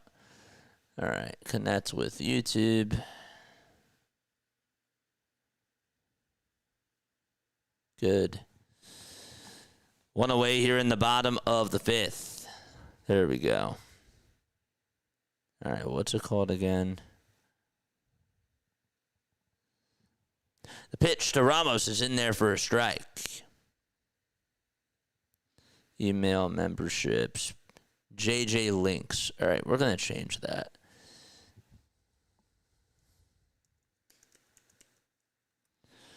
We will change that. 1 ball, 1 strike. We're going to call it exclamation point socials. 2 balls and 1 strike. Okay. Good. The 2-1 pitch. And that is check swing. Did he go? He did. And that'll make the count now 2-2.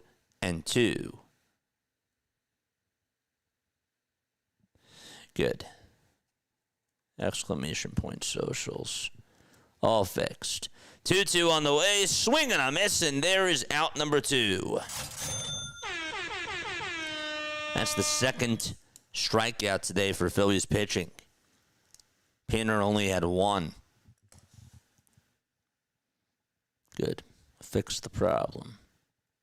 Great. All right. So 2 down in the bottom of the 5th. 3 seconds left on the pitch clock. Lee is going to show bunt, and then he takes it back, and the pitch is downstairs for a ball.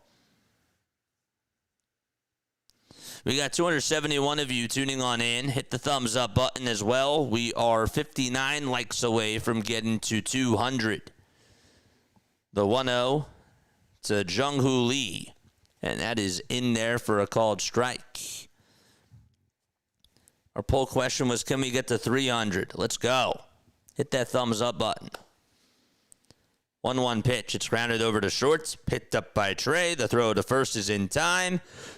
We are going to go to the top of the 6th inning. It is a 4-2 Giants lead. All right, and with that, we're going to go say hi, and we are going to go raid Dr. Delay. Actually, Football Nation is alive too. Let's go raid Rising Rhino, actually, because we haven't raided him in a little bit of time. So Rising Rhino, let's go say hi to the Rhino. He's right here. There's the link, and I will see you in just a little bit. Let's go say hi to Rhino. I just posted this link down below. Good stuff.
Alrighty, here is Adolis Garcia, and he takes ball 1. Hauser is still pitching, by the way.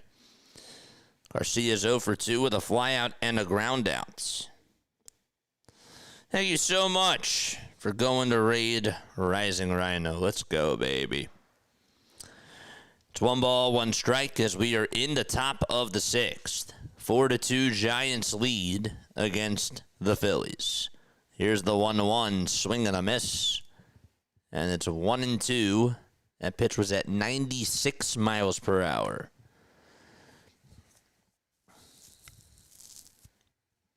Hauser with 80 pitches. And the 1-2 delivery to Garcia. Chops it over to third. Chapman hurries, throws it over to first in the nick of time to get Garcia for the first out of the 6th. And Marsh is going to come on up to the plate.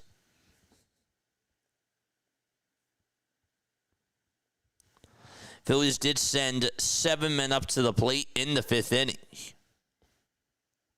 And they scratched off 2 runs. Marsh is 0 for 2. And he takes a sinker at 95 at the knees for strike 1.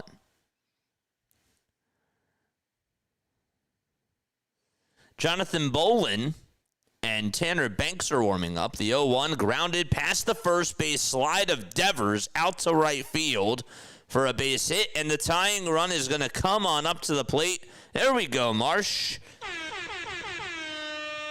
I like that. That was a good swing.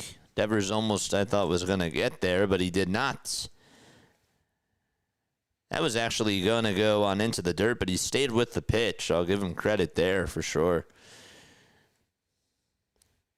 Devers was a little bit slow to actually get to that ball now that I saw it again on a replay. JT is up, and JT is going to chop this one over to third. The throw to second, there's one. The throw to first, there's two. It's a 5-4-3 double play. And the inning is over. Don't even take a pitch. They just swing at the first pitch, and just like that, it's done.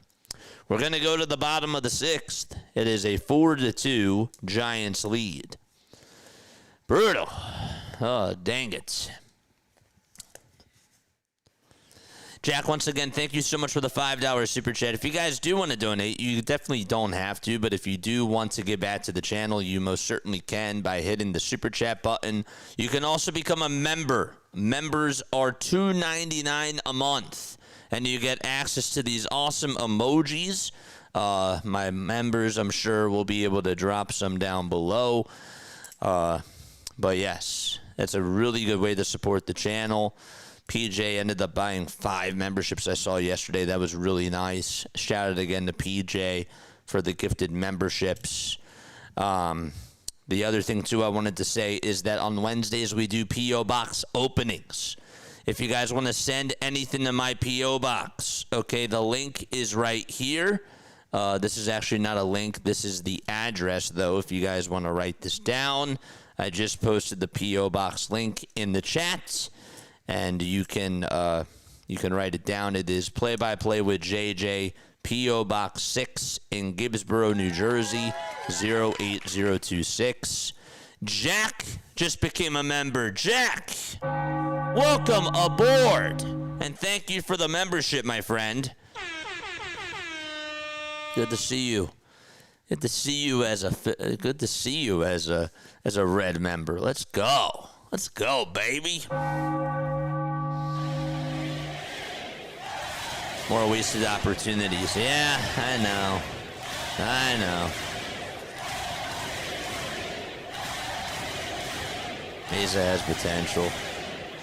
Maybe. I'm a JJ too. That's James Joseph. I think we talked about that before. Yeah, we did. That Stastic is back on. I remember we talked about it. What's going on, my guy? The pitch, and this is Jonathan Bolin who's pitching, and it's down and away for a ball. This will be his 4th outing of the season. Gerard Encarnacion looks at strike 1 at 96 miles per hour, and it's at the knees. 1 ball and 1 strike to Gerard, who did single back in the second. Next pitch. And JT's going to challenge the call. That was a strike. It was called a ball, though, by Adam Hamari. And once ABS confirms it, JT will be correct, and he is. So 1 ball and 2 strikes. The count is to Gerard Encarnacion.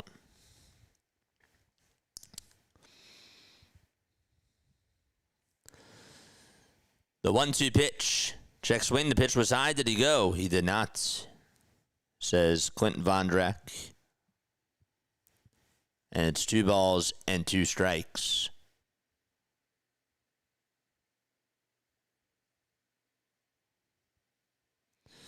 Two. Did he go this time? Nope.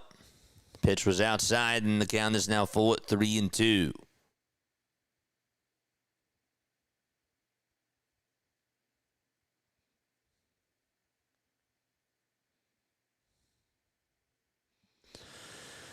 Three-two pitch, swing and a miss, and Jonathan Bolin gets a strikeout to start off the bottom of the 6th inning. Got him. That's good.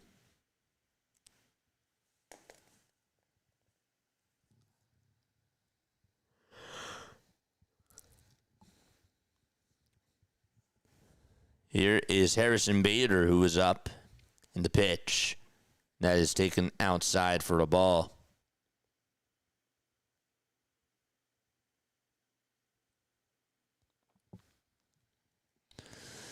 1-0 pitch on the way. That is taken for a called strike.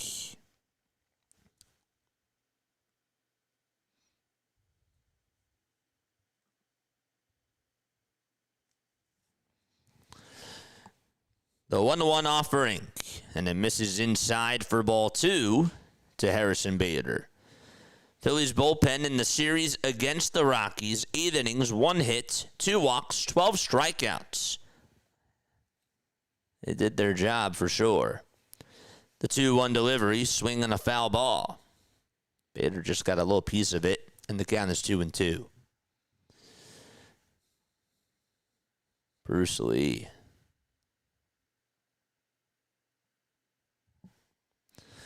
2-2. It's another foul ball. I blame Nick Sirianni. So first we were blaming Jalen Hurts, and now it's Nick Sirianni. What is this chat come to?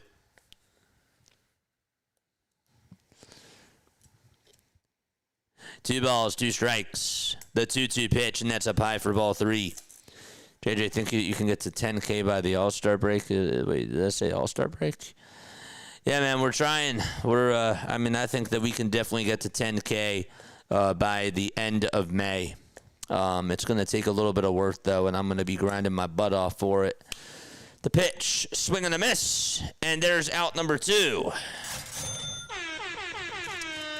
I'm hoping that we get there towards like the middle of May, but I think at the latest it'll be by the end. But I'm really going to be grinding my butt off to try to get there. That's why we're doing double headers. That's why we have other really cool things that I'm trying to do. I'm not just doing Phillies stuff. You have to remember that.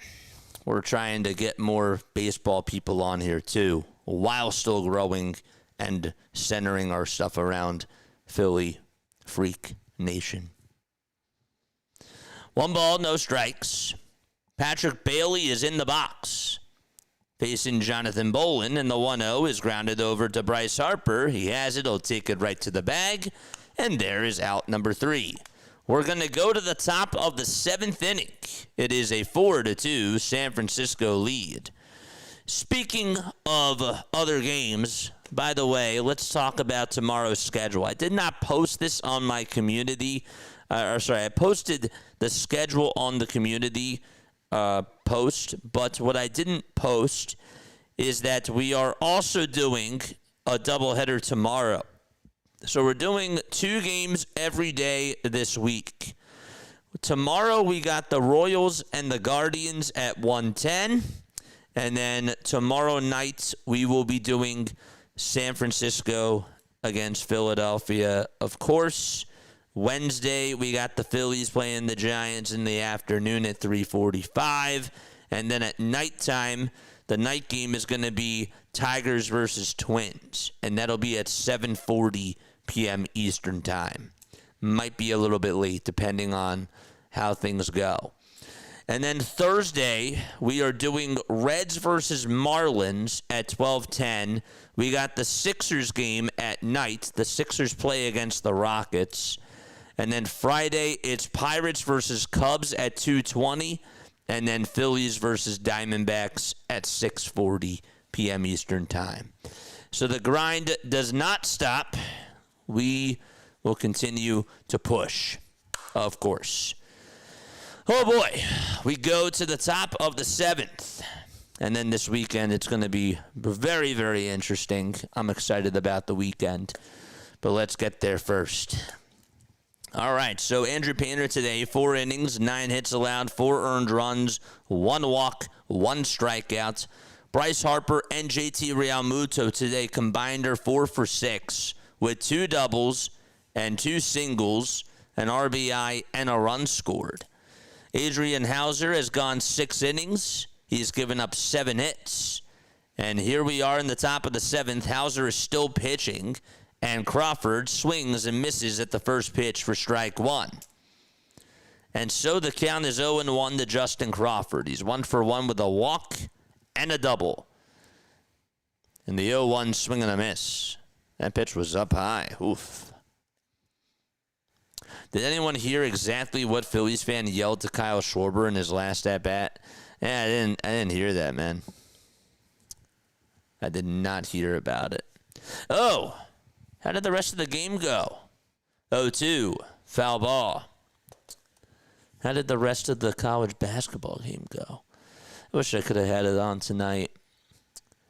Michigan won. Oh, my gosh. They won. They did win. They beat UConn. Wow. No balls and 2 strikes to Crawford. Damn. Dangerous AI is going to be really funny tonight. You guys watch that YouTube channel. It's so sick. Those press conferences crack me up. No balls, 2 strikes as we are in the top of the 7th. Let's go, Crawford. Hauser with pitch number 88. And Crawford is going to ground this one out to right field for a base hit. Justin Crawford gets on once again. That is his 3rd time getting on, and that was impressive because he was behind in the count, and yet he still was just able to punch it out over to right field and get on with a leadoff single, and Trey Turner is going to come on up. Let's go, baby.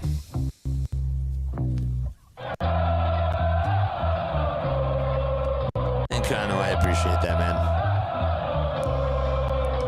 Turner, first pitch, pops it up, skies it out over towards shallow center field. Bader on the run, can make the catch, and Louis is there to back it up. Going on over to second base is Crawford, and the Phillies have runners over at first and second. I am surprised that Bader was playing that deep. Turner was able to fight it off and just get it down for a base hit. And up to bat now is Kyle Schwarber.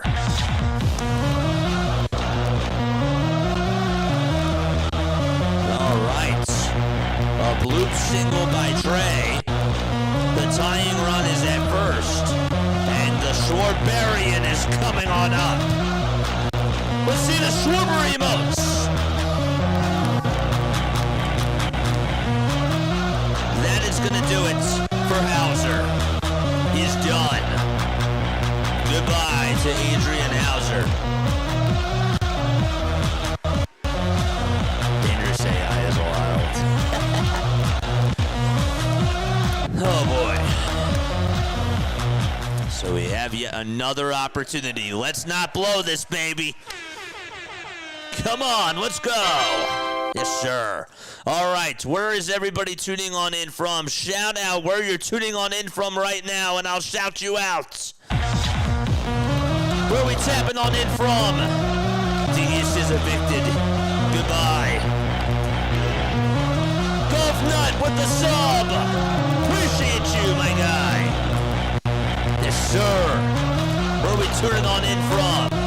Now we got somebody from the Bay Area in San Fran.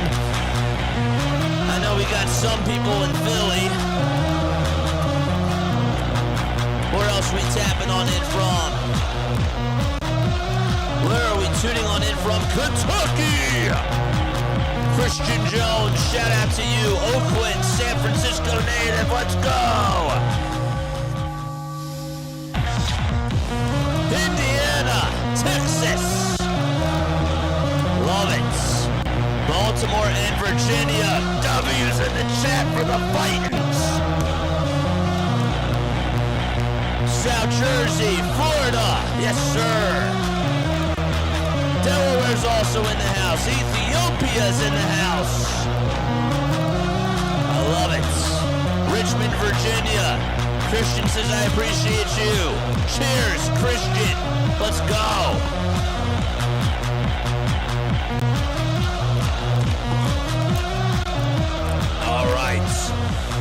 All right, Kyle is coming on up facing Ryan Baruki. Baruki pitching in his 5th game of the season. He has a 4.91 ERA. The tying run is at first. The first pitch to Kyle, it's outside for ball 1. By the way, chat, there's still nobody out in the top of the 7th inning. Gideon's also here. Giants love you, freaks. Well, we love you too, man. The 1-0 pitch, and that's outside for ball 2. We might not be rooting for the same team tonight, but we do still appreciate you, of course, for being on here. You are the man, DE. 2 balls, no strikes. Baruki, when it comes to left-handed hitters, they're just batting 180 against them. The 2-0, and that misses outside for ball 3.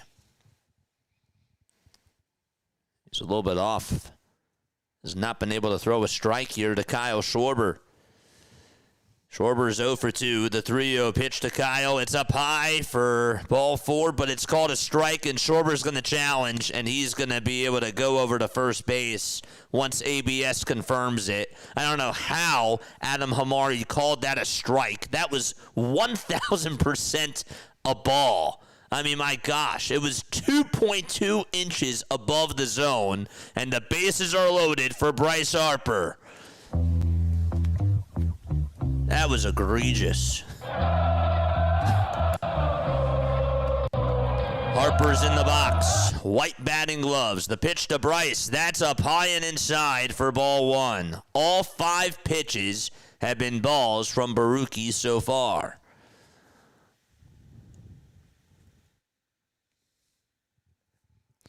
One ball, no strikes to Bryce Harper. The pitch, it's grounded over to right field for a base hit. 1 run's gonna score. 2 runs are gonna score. It's a tie ball game.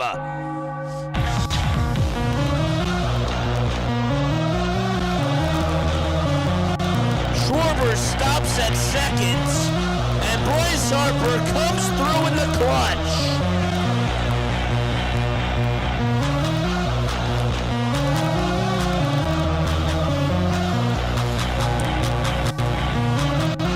Drop those Harper emotes. Bohm is up, and the first pitch to him is down and in for ball 1. Again, there's still nobody out in the top of the 7th. The 1-0 to Bohm, and that's grounded and chopped foul towards the left side. 1 ball and 1 strike to Alec Bohm.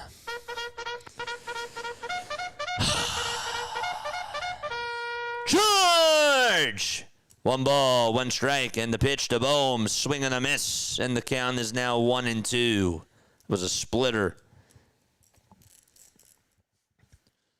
The music sucks. We're going to keep playing it, so don't you worry. 1 ball, 2 strikes. The 1-2 pitch to Bohm. It's grounded over towards the first base side, and it's down the right field line. It's a fair ball. Schwarber's going to score. The throw to second is not in time, and the Phillies take a 5-4 lead. More music. Let's go. Harper stops at third.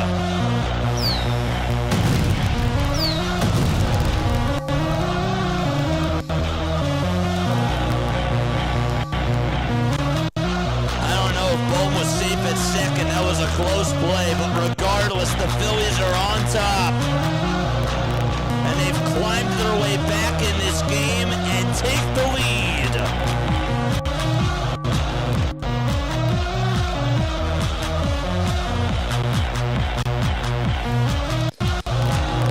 The Giants are going to challenge to see if Bohm is out at second base or not. Let's see, is he out? The throw at him beats. Is the tag applied? I don't think so. I think he just got his left foot in there, right as the tag was applied by Adames. It's close. It's close. I think he just got his foot in there. Gaming with King, thank you so much for the sub. Let's go. Is he safe at second? He gets the RBI. Is it a single or is it a double?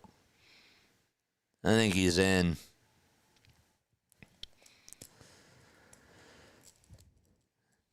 Umpire Adam Hamari still has the earpiece in.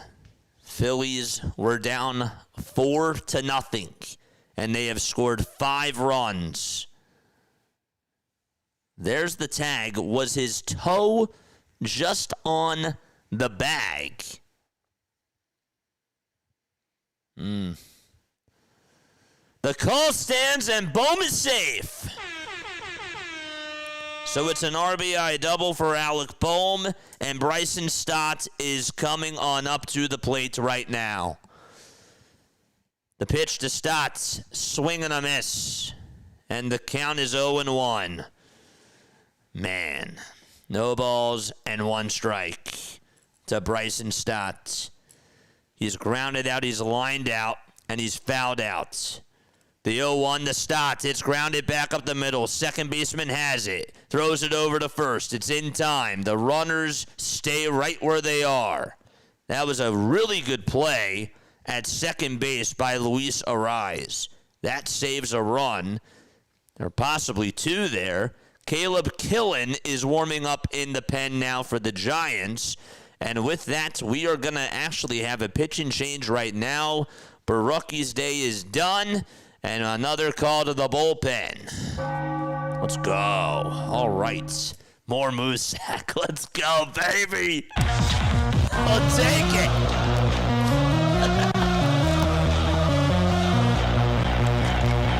Oh, boy. I love it. BW is here. What's up, BW? Drop your link down below. Fist bump for you. Our bullpen got exposed, says D. Man, we got a lot to break down. This game still is not done. There's still a long ways to go. This ain't done. I will say that I am shocked that they did come back in this game. That I am shocked about, but oh man, they got to drive in some more here. I don't trust them. I don't trust them. Can't believe we came back from a 4-0 deficit. It ain't over. We gotta take care of business. We can't take this game for granted at all. Still time left to go. Folks, if you are tuning on into the channel for the very first time, my name is Jason Joseph. This is Play-by-Play with JJ. We are 40 subscribers away from 9,300 subscribers. We are on our way to 10,000. Subscribing to the channel is free. It's a nice way to show support. I don't ask for money. I don't ask for anything except for likes and subscribers. That's how we push out more baseball and more Phillies content on this channel. So please, if there's anything that you take away from this, please hit the thumbs up button and please subscribe. We are on almost all the time for Phillies baseball and for Sixers basketball, Eagles football, and Major League Baseball games as well. Throw me a freaking Bohm. Thank you so much for the sub. I appreciate you. I like that name.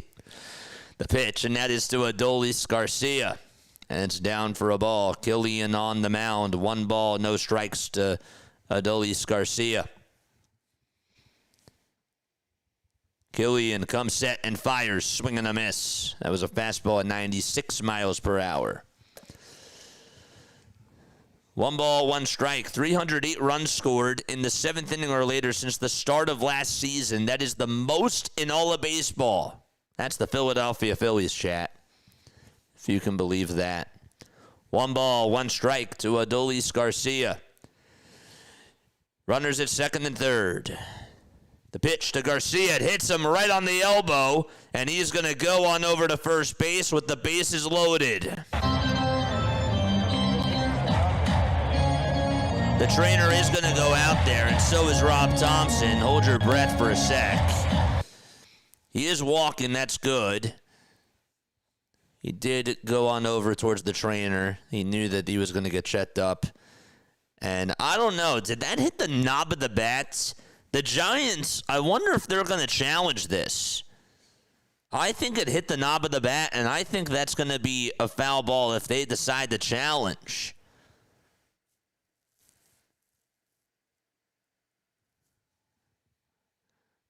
I don't think that they challenged. They're showing Garcia getting his hand checked out. Obviously, it got a piece of the hand, but did it hit the knob of the bat first? I don't think that they're going to challenge that. I don't know if they can. Obviously, they did lose one challenge. So Brandon Marsh is going to come on up to the plate.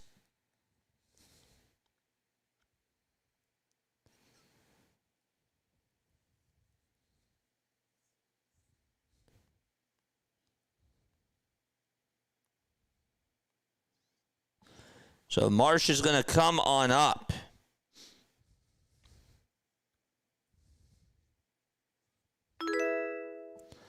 And Marsh takes the first pitch down and in for a ball.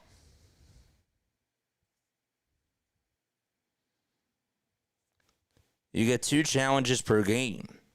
The challenge, the balls, and the strikes, plus up to 2 additional team challenges for plays on the base. Teams retain their challenges if the original call is overturned, but lose them if the call stands. Got you. Okay. Got you. All right. So they wouldn't have been able to challenge that. It's 2 balls, no strikes to Brandon Marsh. The 2-0 pitch, he pops it up out over towards shallow left center. Is it deep enough to score the runner from third? Harper's going to go. The throw to the plate. It's not in time. Harper able to score. And a sac fly by Brandon Marsh. I knew he was going to go. I just knew he was going to go. And he beat it out.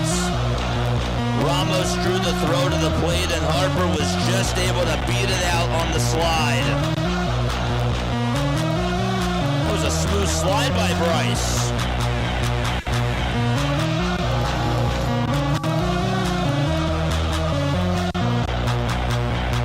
Here comes JT to the plate. Runners at first and second, and the pitch is just inside to make it a 1-0 count. Phillies have provided 4 runs in this 7th inning so far. 1 ball, no strikes, and the pitch to JT, swing and a miss. That was a nice knuckle curve thrown by Killian. Runners are still at first and second. Phillies were down 4-0, and they've come back and taken the 6-4 lead. In the top of the 7th, there's still 2 outs. The 1-1 pitch to JT. Check swing, he didn't go. Garcia's at first, Bohm is at second. And it's 2-1 to Realmuto. Bryce Harper and Alec Bohm today are 5 for 8 combined in this game. The 2-1 offering to JT, swung on and missed. Got a slider there at 89 miles per hour. Emo Buddha, thank you so much for the sub over on YouTube, my friend. Appreciate you. 2 balls, 2 strikes to Realmuto. The 2-2 is outside, and the count is now full.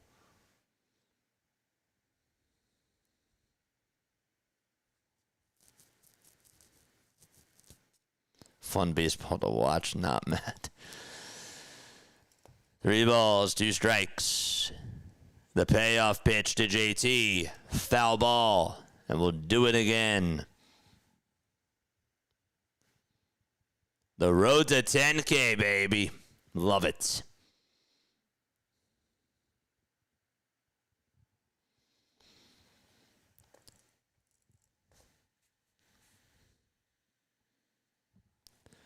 Three balls, 2 strikes. And Realmuto stepped out of the box for a second. Harper had a 2-run single to tie it, and Bohm had an RBI double to give the Phillies the lead in this inning. Payoff pitch. It's inside for ball 4. That'll reload the bases again for Philadelphia. And up to bat again is Justin Crawford.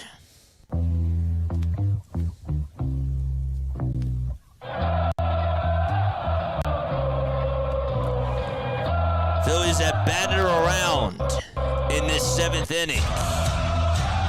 Crawford started it off.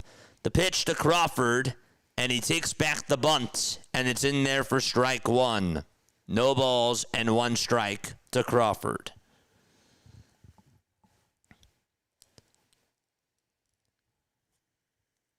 Up next is Trey Turner.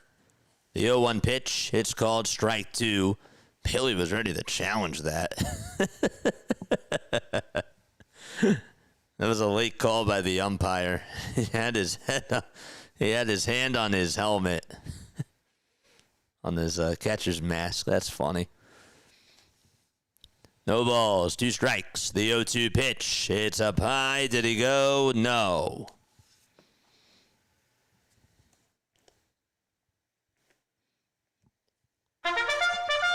Charge! 1 ball, 2 strikes. 5 seconds left on the pitch clock. Bases loaded. The 1-2 pitch. Strike 3 called. Crawford's going to challenge. It was at the knees. We'll see what ABS says. Pitch track's called to the strike. And that is indeed a strike. And we are going to go to the bottom of the 7th inning. So Crawford is retired for the first time tonight.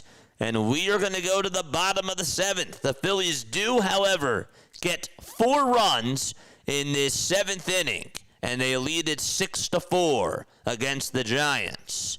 All right, it is trivia time, baby. I'm going to ask you a Phillies trivia question. And if you get it right, you will hear this. If, however, you get it wrong, you will hear this. Okay. I want to know, which former Phillies player had the nickname of the Tilden Flash? Which former Phillies player had the nickname of the Tilden Flash? That is my question for you. Let's see if anybody gets the answer right away. That was one of his nicknames. Richie Allen.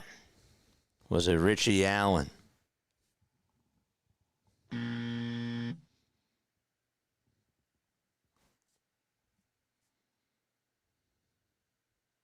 Vittorino.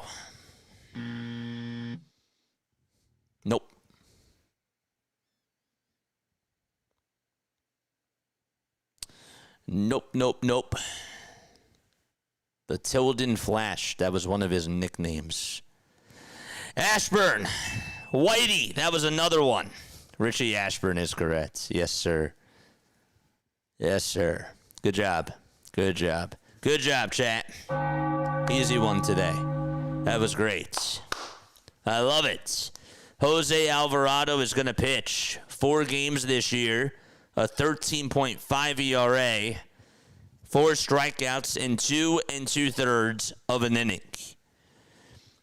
All right. We are 34 subscribers away from getting to 9,300 subscribers. Here's the pitch to Adames. It's in the strike zone for strike 1. Lefty versus righty. That sinker was fired at 98 miles per hour. No balls. 1 strike to Adames. The 0-1 pitch. It's inside. Willie today has doubled, walked, and scored a run. Batting right at the Mendoza line at 200. Alvarado kicks and deals, and the pitch is high and a little bit inside for ball 2. How we doing on the likes? Did we get to 200 yet, chat? We have 326 of you guys watching. We're almost at 200. 2-1 pitch, and that's fouled away.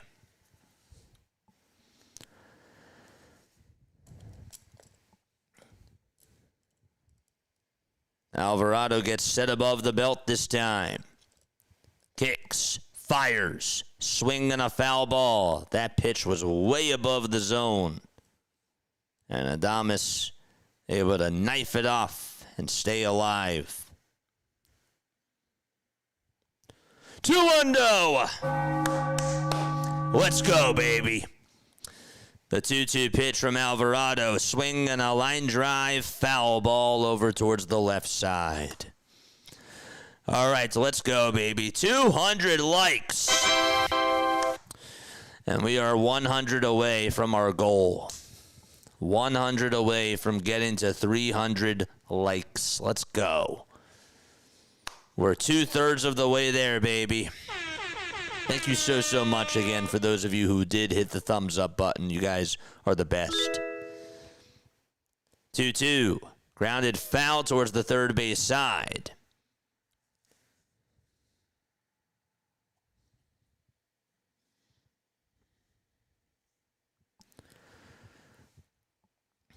Two balls, two strikes, a 7-pitch at-bat to Willy Adames. Here's pitch number 8, and Adames fouls off another one.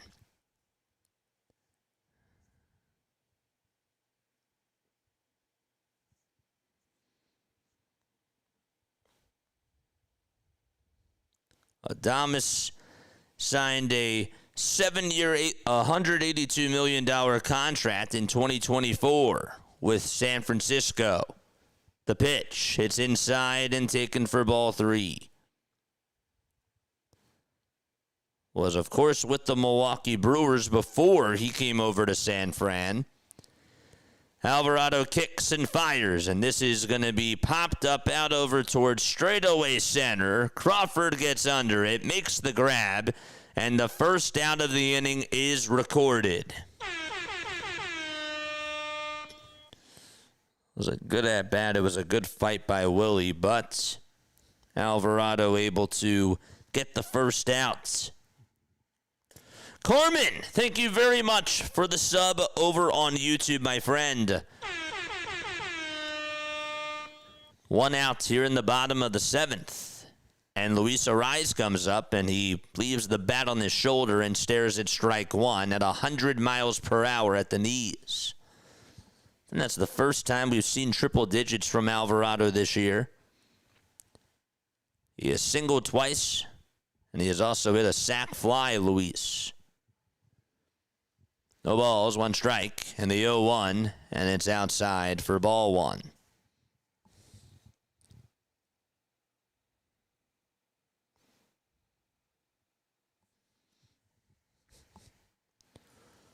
So 1 ball, 1 strike in the bottom of the 7th to Luis Arraez.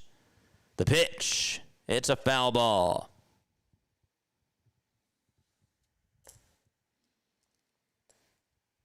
Arraez is going to call for time. Arraez obviously faced the Phillies a lot when he was on the Marlins. Just an incredible hitter. 1-2 pitch, it's upstairs.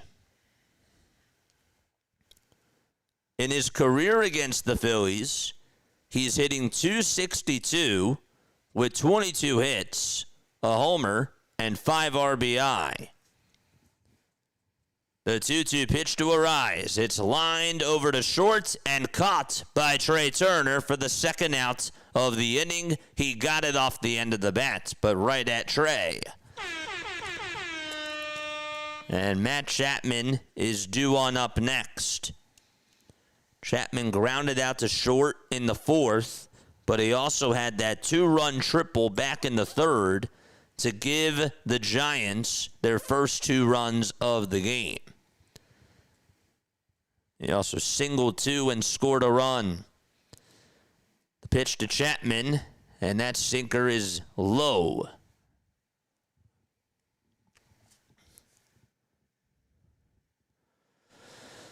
Man, let's go. Good time prepping. Thank you for being on here. The pitch. Check swing. Did he go? He did not. Count is 2-0. I appreciate you, man. Rainstorm's also here. What's up, Rainstorm? Fist pump to both of you. Fist pump to everybody that just subs to the channel tonight. 2-0 pitch. It's in there for a called strike at 98 miles per hour. Go on for Phillies baseball. We also do a lot of other Major League Baseball games as well. We're doing a doubleheader every day this week. 2-1 pitch, and it's called strike 2. Hit the inside corner. Nobody on. 2 outs here in the bottom of the 7th. They did say that Orion Kerkering is expected to be activated tomorrow night. 2 balls, 2 strikes. Alvarado kicks, fires, and it's inside and low.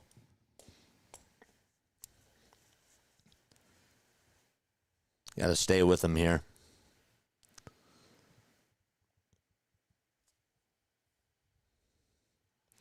Three balls, 2 strikes. The payoff pitch from Alvarado. Swing and a check swing, foul ball. Hit over towards the first base side. Jeff Kerr just posted that Justin Crawford, by the way, is quote-unquote up to a 355 average after his 2-for-3 start.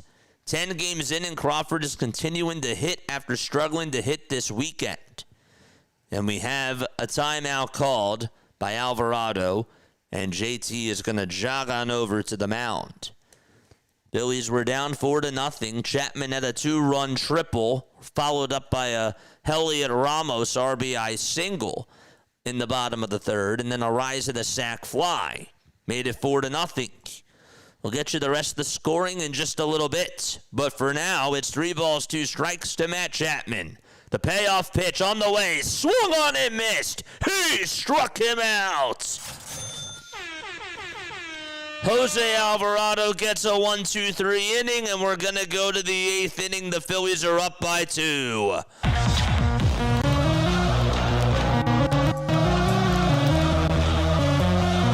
That was awesome pitching by Alvarado.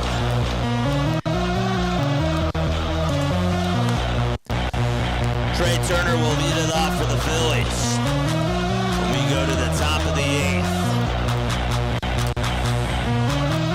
So as the Phillies were down 4-0, Trey Turner had himself an RBI ground out in the top of the 5th, and then Bryce Harper had an RBI double, and that made it 4-2 in the top of the 5th. The Phillies would then score 4 runs in the 7th inning, thanks to a 2-run tying double by Bryce Harper. It was actually a 2-run single by Bryce, and then an RBI double by Alec Boehm to give them a 5-4 lead. And Brandon Marsh did hit a sacrifice fly, and Bryce Harper was able to score. It was a really nice play by Harper to tag up there, and he was able to beat out the throw from Ramos. All right, folks, we have reached midnight here on the East Coast. It is 12 o'clock a.m. Eastern Time. It is officially Tuesday, April 7th.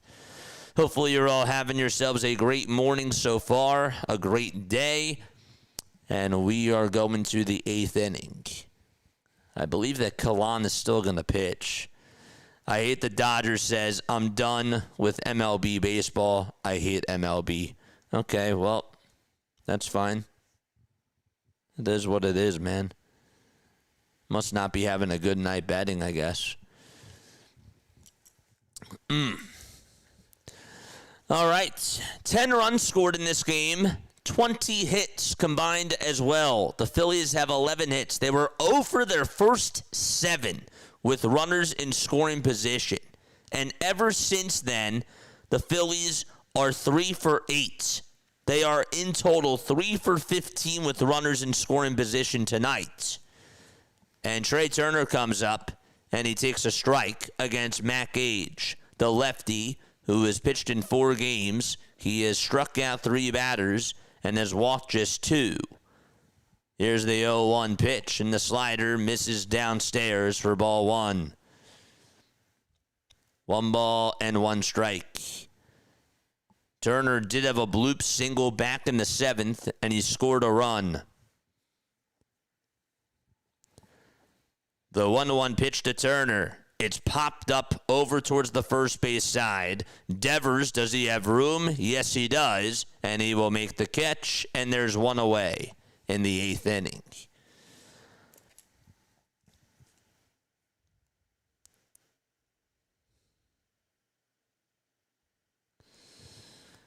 And Kyle is coming on up. He's 0 for 2 with a pair of walks and a run scored.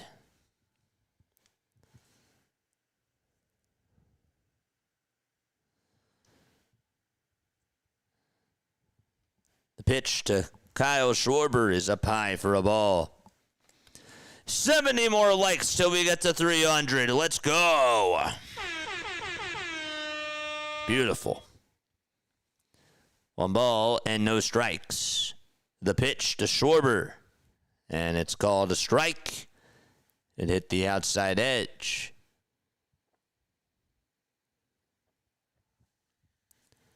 Gage is the Giants' 4th pitcher that they have gone to in this game. Here's the 1-0. They try to appeal, or the 1-1, I should say, and they say no swing. So it's 2 balls and 1 strike. Hauser ended up going 6 innings for the Giants. He gave up 4 earned runs. He walked 2 and struck out 3. 2-1 pitch, and it's in there for strike 2. Schwarber was thinking about tapping his helmet, and he decided not to. He almost did. He was like, yep. 2 balls and 2 strikes to Kyle Schwarber. Gage kicks and fires, and strike 3 called. Kyle Schwarber goes down looking for the 3rd time tonight. He's walked twice. He has struck out 3 times, and Bryce Harper is due on up next. So who pitches the bottom of the 8th inning, chat? Is it Keller? And then the 9th is Duran? Here's Bryce Harper, and Harper swings and misses at the first pitch. Harper's had a very good day today. Gotten on base 3 times. 2 outs, top of the 8th inning. Harper's pitch, low and outside for ball 1. Andrew Painter today went 4 innings. He gave up 9 hits for the Phillies. He had 90 pitches and 4 earned runs allowed. The pitch, downstairs again for ball 2. DJ Gene is here. What's going on, Gene? How you doing, my friend?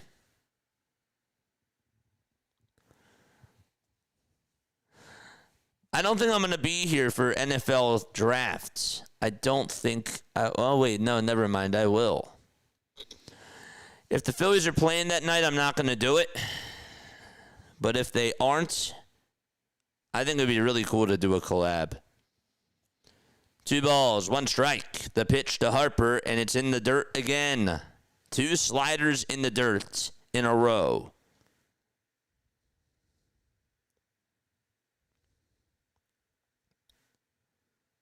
Seema's here. What's going on, Seema?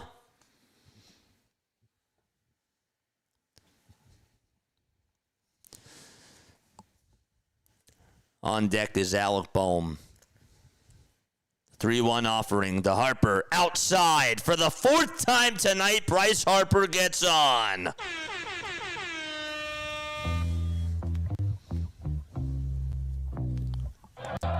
This is his best game of the season.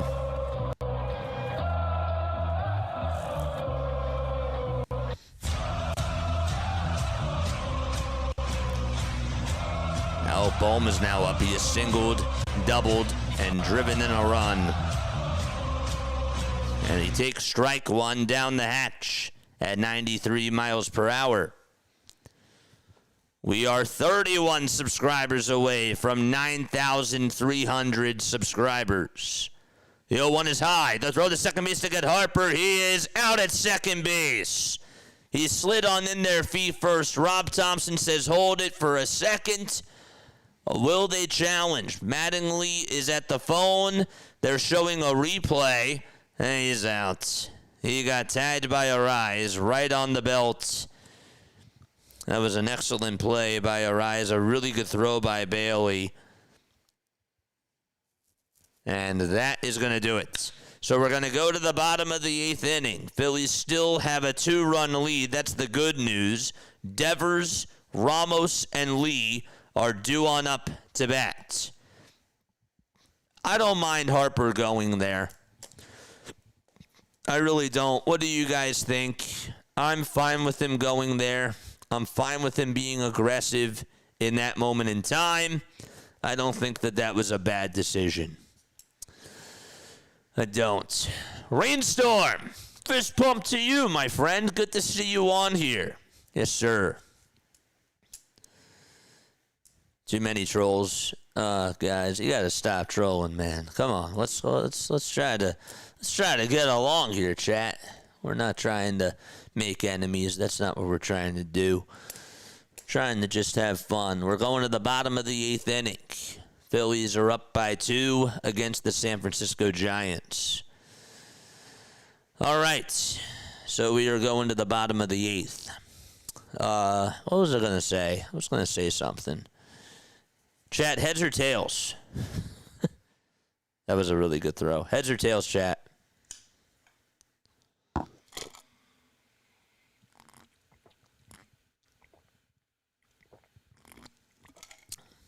Phillies are gonna win for my boy JJ Gumman. I'm so happy that you're here, man. I was so happy to meet with you today. Play-by-play with JJ is king. What's up, Coin Age Stocks? How you doing?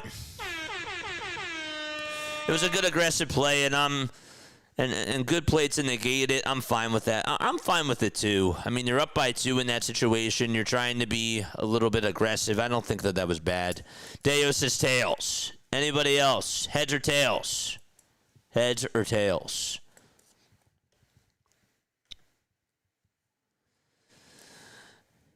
Throw me a friggin' bone. On Twitch says tails.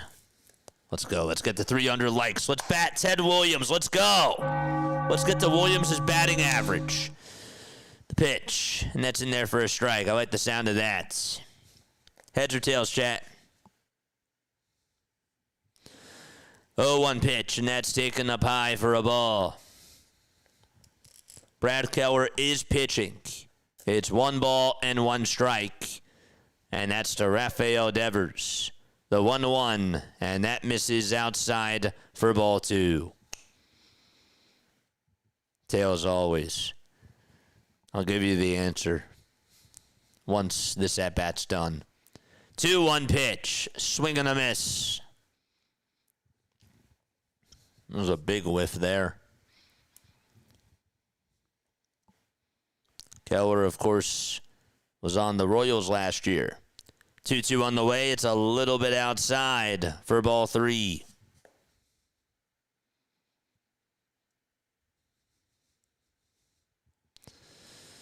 Phillies bullpen tonight. 3 innings, no hits allowed. No walks allowed as well. And 4 strikeouts.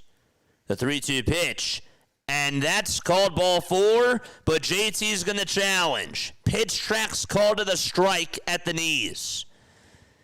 Devers was ready to walk on over to first. JT is correct, and there is out number 1. Let's go. And the answer, my friends.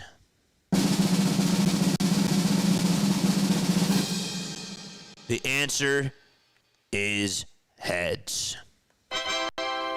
The answer is heads. I was thinking heads all along. Bottom of the 8th, 1 out and the pitch. And that's in there for a strike. All right, for those of you that said tails, you're getting banned. Just kidding. No balls, 1 strike.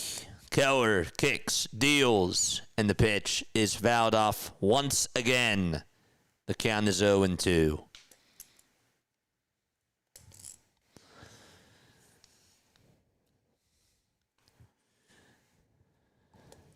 Yeah, there's an ABS system, my friend. Automated ball system. Each team gets 2 challenges. And the catchers, the pitchers, and the batters can only challenge. 0-2 pitch, line drive, foul ball. And if you lose your challenge, then you get 1. But if you win your challenge, then you get to keep another one. So until you lose 2 challenges, it's done. No balls, 2 strikes. It's a 6-4 Phillies ball game. Keller gets set at the letters. Kicks, fires. The 0-2 is down for ball 1. CB Buckner has been embarrassed by the ABS system. Angel Hernandez needs to come out of retirement right now. 1-2 pitch, foul ball. I never thought I should say those words. I just want to see for just one game, Angel Hernandez just with the ABS system. 1-2 pitch, it's up high for ball 2.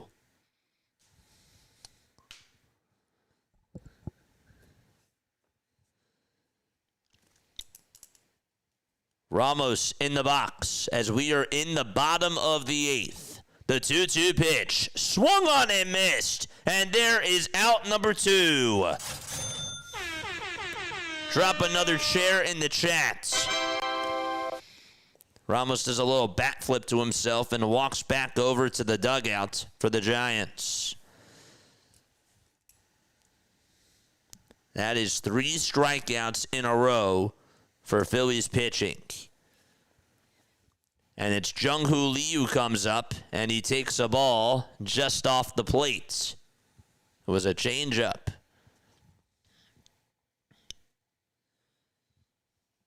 The 1-0 delivery, and that misses outside, and the count is now 2-0.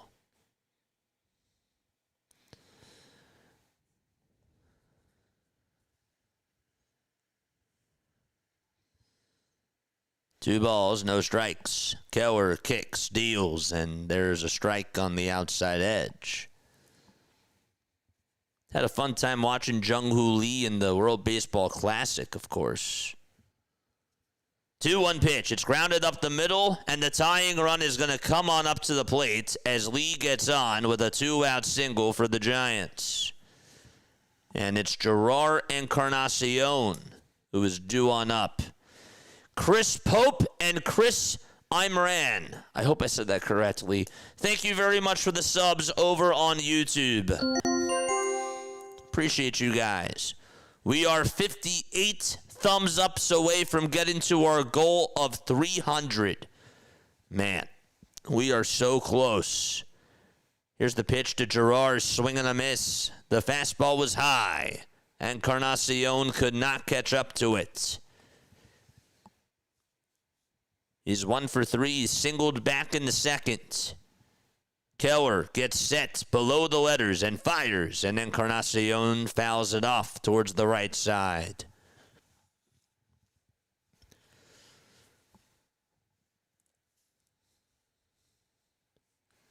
No balls, 2 strikes. 8 seconds left on the pitch clock. The 0-2 on the way. It's grounded over to Stott. He picks it up. He throws it over to first. We're going to the 9th inning. The Phillies are up by 2, and they are 3 outs away from taking game 1 of this series out in San Francisco. All right, top of the 9th inning coming on up. Again, folks, if you are new to the channel, once again, my name is Jason Joseph. You don't get any reads on this channel right now. The only reads that you get are just basically me promoting myself. That's all I do. If you guys like my style, make sure that you hit the thumbs up button and subscribe to the channel. It is free. The other thing I wanted to mention, too, is if you are also new, I have been on YouTube. This is my 4th year. This is my 4th year of being on YouTube. I started in December of 2022, and this is our 4th season of Phillies baseball that we have done. We also cover the Sixers and the Eagles as well. And we do other Major League Baseball games. Tomorrow afternoon, we will be on for the Cleveland Guardians game. That'll be at 1 o'clock p.m. Eastern Time. They take on the Kansas City Royals. So we'll be on for that. They play at 1:10. And then tomorrow night at 9:45, we got ourselves another Phillies game. So please make sure that you guys come back on for that. I hope to see you guys on there too. And then Wednesday, we got ourselves another Phillies game as they wrap up their series against the Giants at 3:45. And then at 7:40, we got the Arizona Diamondbacks taking on the... Sorry, not 7:40. 7:40, yes. It's at 7:40. We got the Detroit Tigers playing against the Minnesota Twins. That's the game that we are doing on Wednesday night. So we go to the 9th inning out in San Francisco.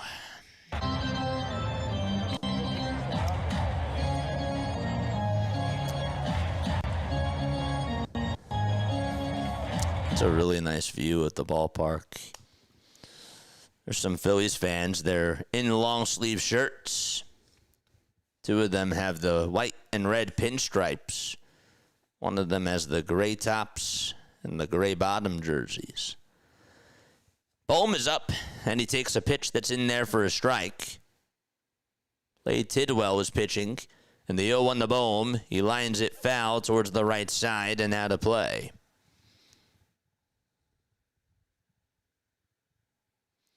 Clay Tidwell in just one game this year, 3 innings, 2 strikeouts. He's 24 years old. Next pitch is taken for a ball. Played last year with the New York Mets. Played in 4 games, started in 2, and he had a 1-1 record. 1-2 pitch, and a called strike 3 on the outside edge. And Bohm strikes out looking to start off the 9th inning. The Phillies today have struck out a total of 6 times, which is honestly low for them. The pitch, and that's inside for a ball. Kyle Schwarber has struck out half of those times, though. 1 ball and no strikes to Bryson Stott, who is 0 for 4 this evening. The 1-0 pitch, low for ball 2. The umps with the Eagles really need a reality check. It's sad that some umpires can't help themselves, as Quan. 2-0 pitch. That's a fastball. That's taken a little bit high for ball 3. Of course, we got ourselves a doubleheader tomorrow, my friend. Next pitch. That's taken for a ball. Sorry, the previous pitch, they said at first it was called a ball on the graphic, but it was really a strike. So now it's a 3-1 count.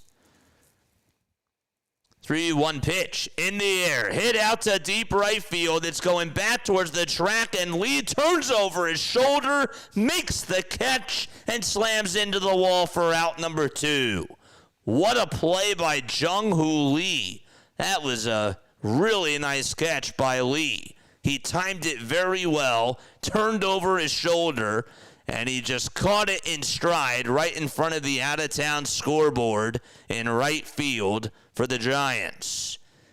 And that almost popped out of the glove, and he was able to hang on. He was a great defensive player, I'm telling you. The pitch, and that's going to be taken for a ball to Adolis Garcia. How does Garcia even see? Because he has the mask on. He's like all bundled up. It's 1 ball, no strikes. He has the hood on, and it's like up to his nose. I don't know how he sees. 1-0 pitch, and that misses down for ball 2.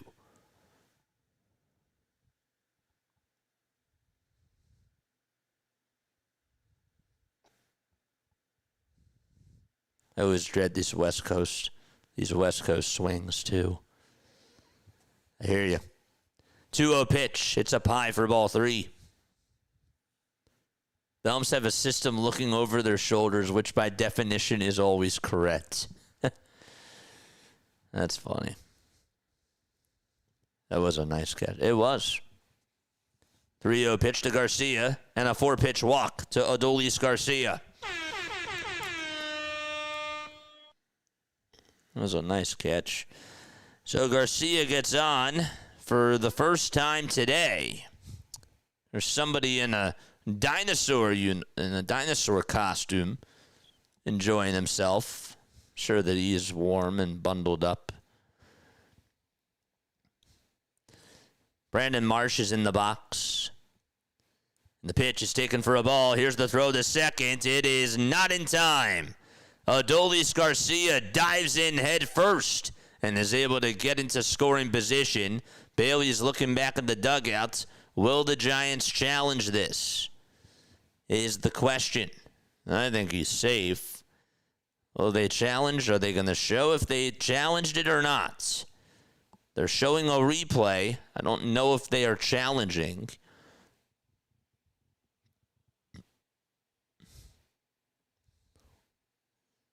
Adames swiped him over on the foot.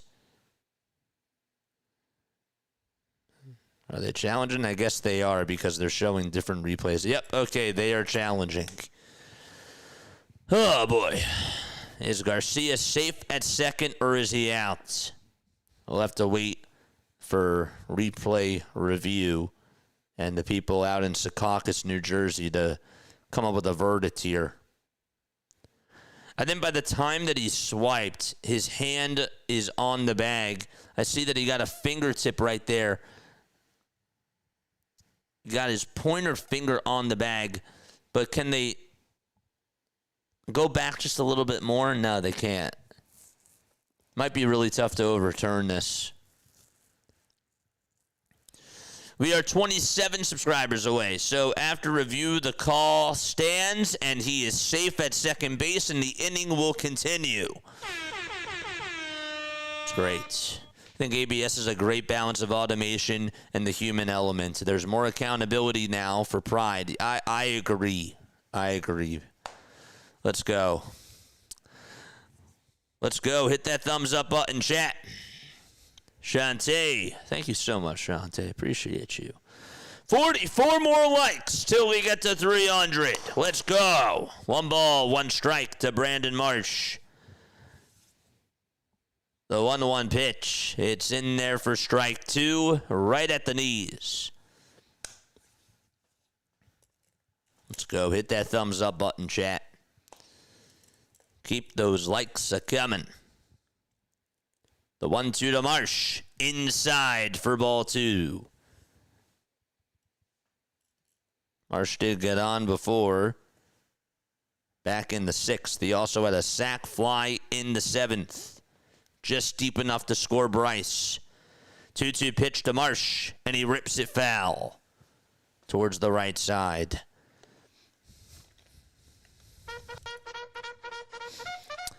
Let's go. Charge! 2 balls, 2 strikes to Brandon Marsh. 10 seconds left on the pitch clock.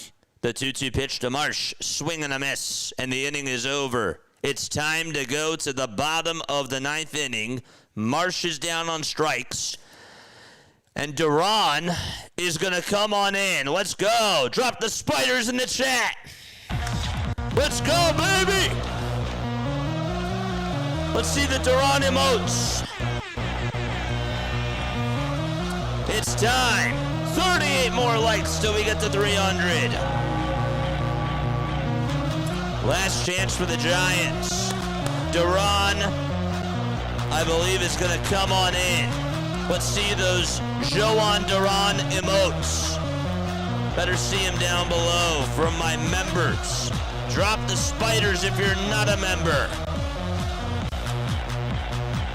Let's go. Juan has the emote. Let's go, baby. There There we go. That's what I'm talking about. Close the door. It's time to get the W.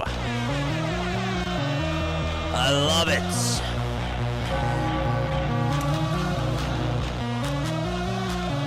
I love it. We got a post-game show after this.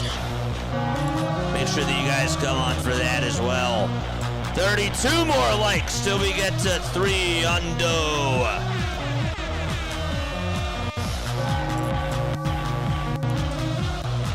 D still has one flower left. D, man, I definitely feel you, man. I really do. We're gonna have a post-game show. We're gonna talk about it. We're gonna talk about both sides. I promise you. I promise you, man. All right, folks. Once again, my name is Jason Joseph. This is Play-by-Play with JJ. We are 25 subscribers away from 9,300. We are also 32 likes away from 300 likes.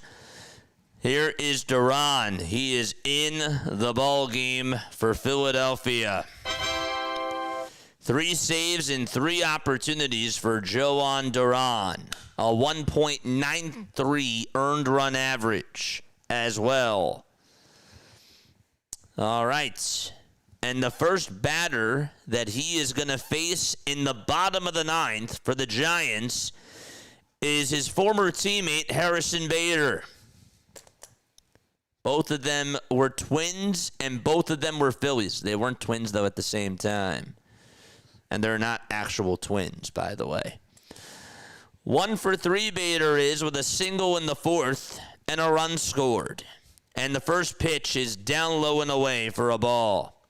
That was at 98 miles per hour. Chris and Chris, thank you again for the subs. I don't know if I said thank you, but I appreciate it. Pitch to Bader, swing and a miss. That sinker was at 98 miles per hour. So it's 1 ball and 1 strike. Duran gets set at the belt. He kicks, he fires, and it's in the dirt for ball 2.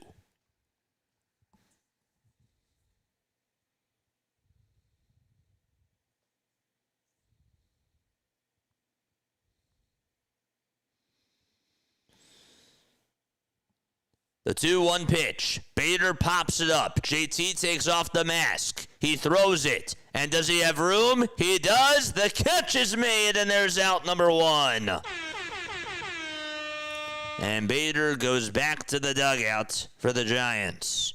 And Bailey is due on up next. It was a really nice pitch. It jammed him.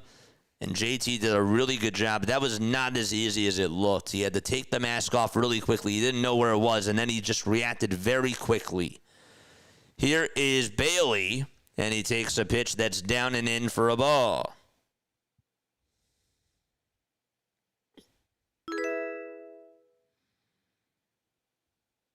Duran is 2-1 against the Giants with 6 strikeouts and 2 saves in 6 opportunities. The 1-0 pitch. It's grounded foul towards the left side.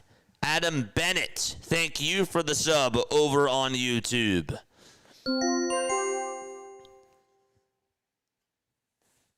One ball and 1 strike. Duran kicks, fires. There's strike 2. It's on the outside edge at 101 on the gun. 23 more likes till we get to 300.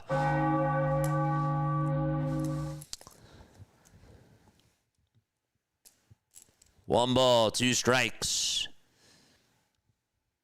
I think we can get there, chat. The 1-2 on the way. Fouled off, and Bailey stays alive.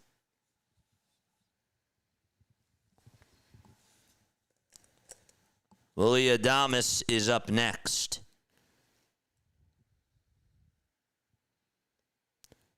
Five seconds left on the pitch clock.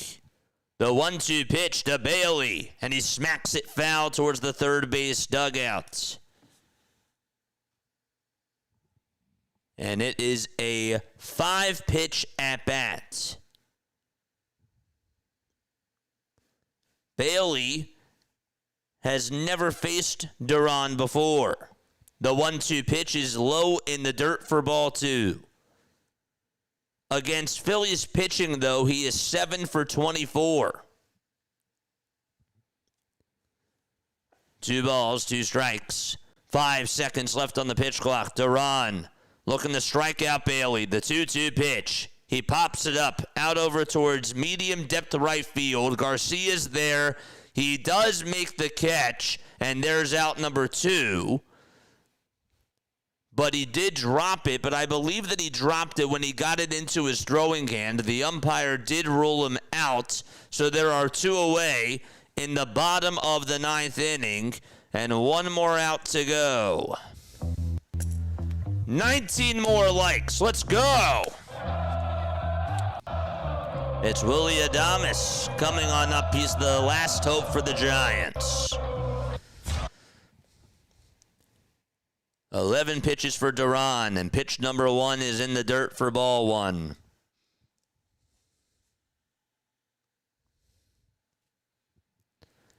This is the last game. Every other game is done. 1-0 pitch. Down for ball 2. We got a post-game show after this, so make sure that you guys stay on for that. 2 balls, no strikes.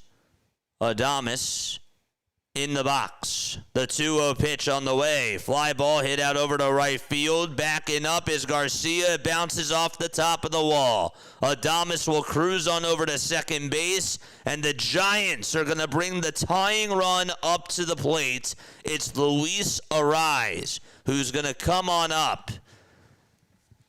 And Garcia did a good job just not trying to make that catch. He would not have caught it, so he judged that perfectly. It hit off the Levi's landing sign out in right field, and then he just had to figure out where it was going to bounce. And he did judge it correctly. So Arraez is up. The Giants are still down to their final out. Duran gets set above the belt. Looks to JT, and the first pitch is outside. Not by much for ball 1. 17 more likes till we get to 300. We're so close, chat. Let's go. Hit that thumbs up button. Let's get there. Duran gets set at the belt again. The 1-0 pitch. It's grounded over to shortstop. This should do it. Turner picks it up. Fires over to first. And that's the ball game. The Philadelphia Phillies, after being down 4-0 to San Francisco, they come back and beat the Giants by a final score of 6-4. Ring the bell. The Philadelphia Phillies win. Let's go!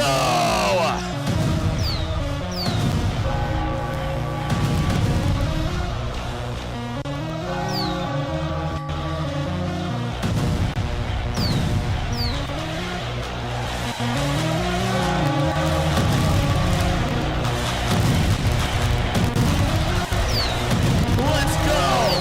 11 more likes!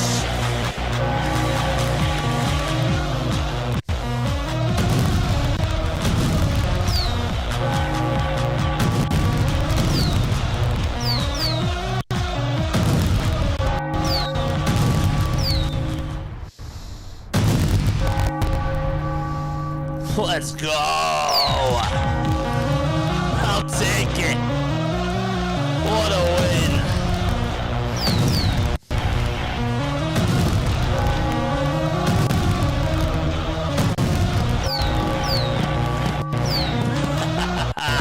Drop the W's in the chat, baby!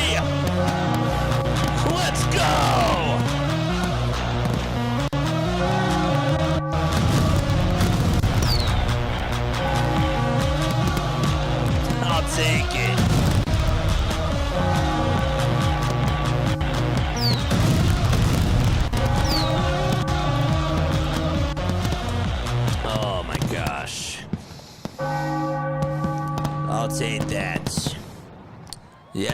I will. Okay. Oh, boy. Well, we have a lot to break down. Some things I did not like. But you know what? Good for them for coming back to win this game. I did not see that coming. But they did what they had to do. They took advantage of the Giants' bullpen, and they were able to pound them, so I would say that this is a good win. I would give this an 8 out of 10. I would like to know what you guys think. Where do you stand on the number scale of how great of a win this was? I'm going to go 8 out of 10. I do have thoughts. I want to talk more about both sides of things because there were things that I thought that the Giants didn't do such a good job at, and there were things I thought that the Phillies didn't do such a good job at, and I have more analysis coming up on the other side for both teams, and we'll talk really obviously more about the Phillies, but I feel like that it all does tie back into the Phillies altogether, and it just ties back into this game. But this was a really good win for the Philadelphia Phillies. I do not want to sugarcoat it at all. Mick Abel did not have his best stuff today, and that was unfortunate. That was really not a good thing to see. You wanted him to go out there and give you at least 6 strong innings and strike out 6, and as a matter of fact, he only went 4 innings and he just struck out 1 batter. So not the best outing today from Mick Abel. Hopefully he'll be able to bounce back in his 3rd outing on Saturday or whenever he does pitch next. I guess it would probably be Sunday because they're off on Thursday. But yeah, more to break down. You can call on into the show too, 610-314-0844. We'll catch you on the other side. We'll be right back in about less than 5 minutes or so. But yes, I will see you very, very soon. Do not go anywhere. We'll break it all down when we do return.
graduated from Rowan University in the spring of 2022 with a sports communication and media degree.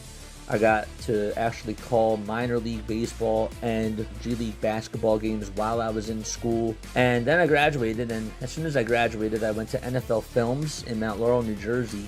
And as much as I loved that experience, I missed putting on the headsets. I decided, you know what, talk is cheap. I have a laptop that's in my house, and so 21 months later, here we are, still on YouTube, calling games and building an incredible loving community on here with the people that I call my Philly freaks with a capital P and a capital H. We go live for every single Phillies, Sixers, and Eagles game, and we do it like old school radio play-by-play style. I'm Jason Joseph, and this is Play-by-Play with JJ. I showed a swung on, barreled out to right field. Bye-bye baseball. That baby is long gone. Holy moly, the Phillies got it done. Oh my gosh, what a game that was out in San Francisco at Oracle Park, where the Philadelphia Phillies have lost 21 out of their last 24 games. I mean, my goodness. The Phillies have also won 5 of their last 6 games, which really is nice to see. And they start off the series with a W. That's the bottom line. They start off the series with a W. I meant to say Andrew Painter. I said Mick Abel. But obviously, Andrew Painter, who is still on the Phillies, by the way, did not pitch well today at all whatsoever. His pitches were very flat. The changeup did not look good. The slider, there were a couple of times I'm watching him pitch where it's supposed to go outside, and all of a sudden it's an inside pitch to Luis Ariz, and he drills it out to right. But thank goodness Garcia went back to the track to catch it. But if that was another hitter, like a power hitter, that ball is crushed. Regardless, though, of how Andrew Painter pitched, the number one takeaway that I had today is that the bottom of the lineup with Brandon Marsh, JT Realmuto, and Justin Crawford set the table, and Bryce Harper and Alec Boehm drove in those runs. And I thought that those bottom 3 hitters really did their job because they provided pressure on the Giants pitching staff, really more so later on in the game and against the bullpen. Speaking of bullpen, your Phillies bullpen tonight, when Andrew Painter did not have his stuff, went 5 innings, only gave up 2 hits, and they struck out 6 batters. And only gave up, actually didn't even give up a walk at all. The bullpen was electric tonight. The bullpen has actually been doing a very good job. And that's very nice to see. And I take that as a very big positive from tonight. And once again, the bottom of the lineup did a lot of damage. Now, I was not happy with how Trey Turner and Kyle Schwarber swung the bat tonight. I don't know what's going on with Kyle Schwarber, but he has just looked very lost at the plate. I know that he walked twice. He struck out 3 times, and he looked very clueless out there. And I just did not like his approach tonight. Now, that walk that he did have in the 5th inning was a big walk because then that led to the RBI base hit that Bryce Harper had. Just pulled it towards the right side. We'll get to Bryce Harper in just a few moments, but that was a very nice at-bat. But besides that at-bat tonight, Kyle Schwarber just has not done a good job this year. I feel like that's going to change, but it has not been pretty to the eye watching Kyle Schwarber. Same thing with Trey Turner. I know that he got the bloop single, but just a really bad approach in that 7th inning, where you have 2 men on, right? JT gets on with a walk. Justin Crawford gets on with a single. And on the first pitch, you get jammed on a pitch. I don't know what he was thinking about swinging after that first pitch, but that really did tick me off. And thank goodness that he was able to get lucky there because that was definitely something. It was an RBI bloop single, I believe, at that time that he did have. the RBI. Was that in the 7th inning? No. That RBI, I forgot, was on the ground out that he had to give the Phillies the first run. But anyhow, regardless of all of that, they found a way to scratch and claw and beat this Giants team. This Giants team really has just not looked good this season. They have issues. They have problems. You did get to their bullpen. That's been a part of their problem throughout this year so far. Their hitting has not been clutch. And even though they got on the board early, you were able to get to their bullpen. And then when push came to shove, they just could not get a clutch hit. They really couldn't. So you did your job. Also, something else I wanted to mention is that you were 0 for 7 to start off the game with runners in scoring position. And yet you finished the game 3 for 15.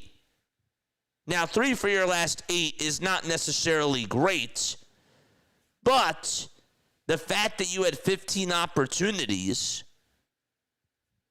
and you were finally able to cash some runs in during that 4-run 7th inning, you did it.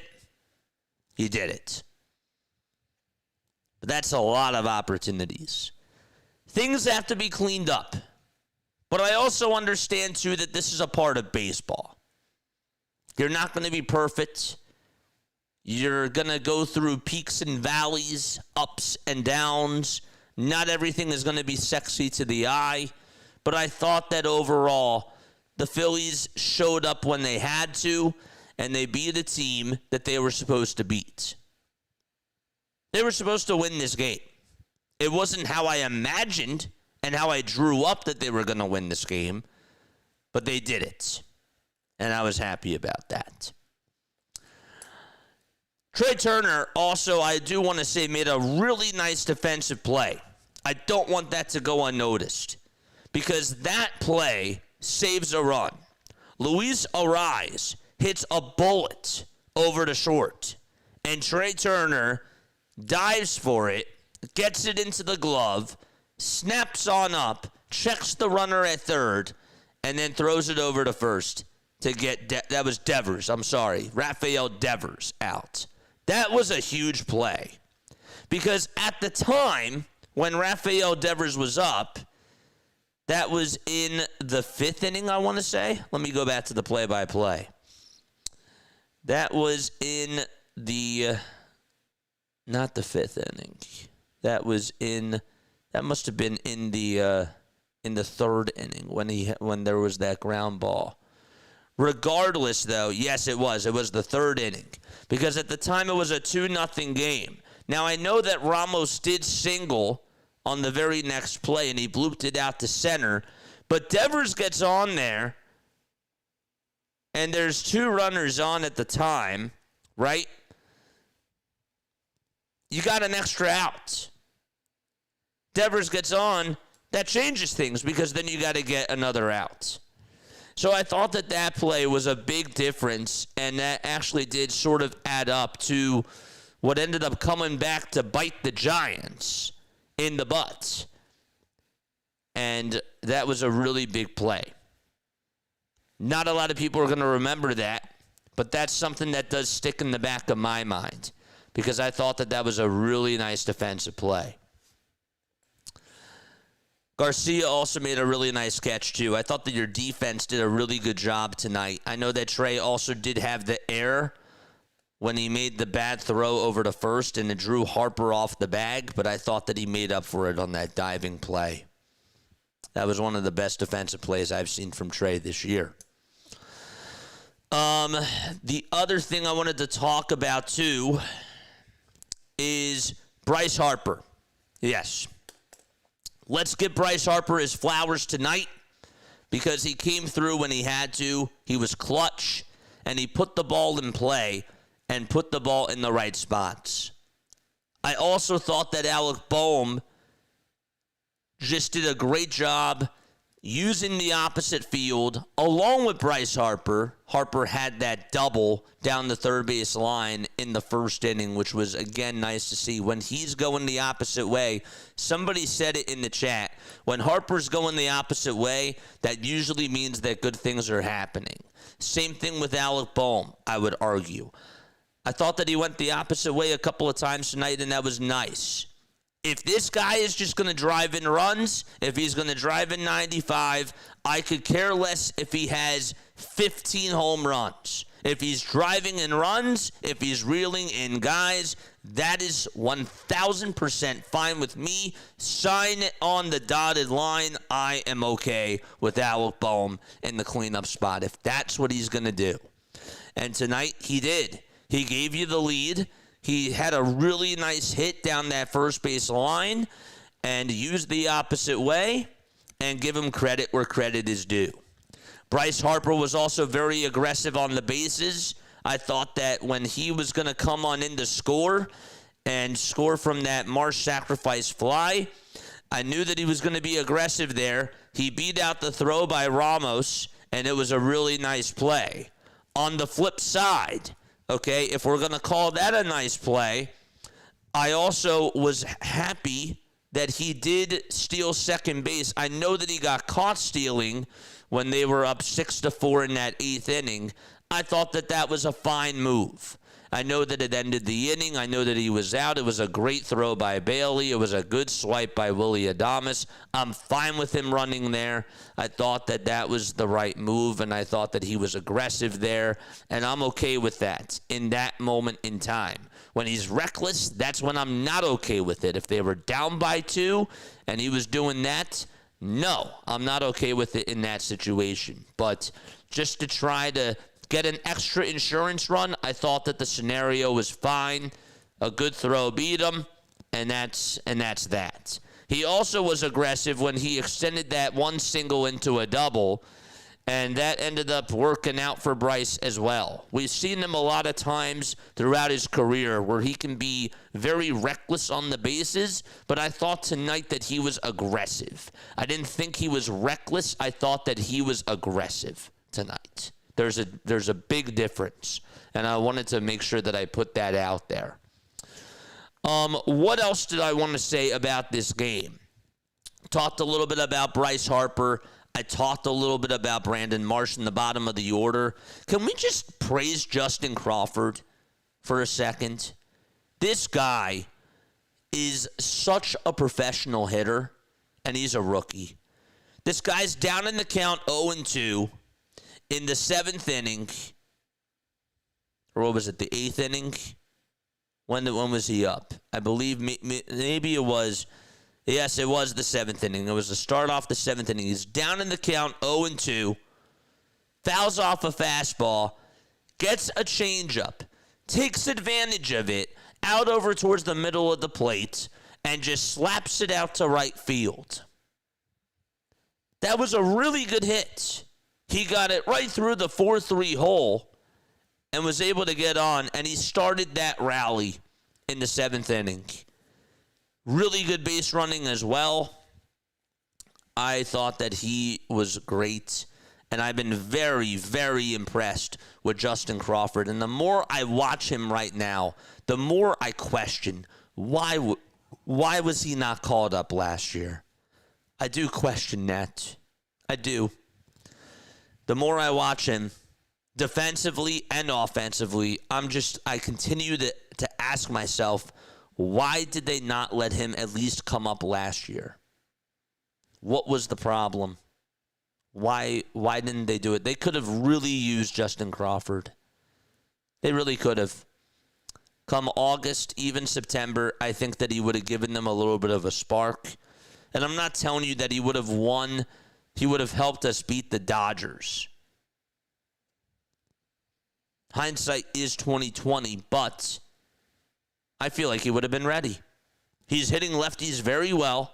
He did hit lefties last year very well in AAA, and I know that there's a difference between hitting in AAA and hitting at the major league level, but this guy was ready. And I can definitely see him being a leadoff hitter. for this team. Not too far into the future. So, great stuff for Justin Crawford. I'm very happy with the maturity that he's been able to display on both ends of the diamond. And I'm happy that he is a part of the Phillies organization. The strikeout that he got caught looking on, that pitch was a fastball. But if that's the only bad at-bat that you have tonight, I can't be mad. I can't be mad at that at all whatsoever. I also want to give JT Realmuto a shout-out tonight as well. Because JT, to me, we don't really talk about this enough. But this guy really does call a good game. I must admit that I was wrong. While I was angry about the double play that he grounded on into, and while sometimes he frustrates me with the amount of double plays he grounds on into, I have to admit that this guy really is valuable. The ABS challenges that he's been able to correctly provide have really helped out. It's made a big difference. The communication that he has with these pitchers calling these games. Andrew Painter didn't have his stuff. That was not on JT. That was on Painter. But I still thought that he called a really good game tonight, even when Painter was struggling and when the bullpen needed to go out there and shut down the Giants. He called a very good game.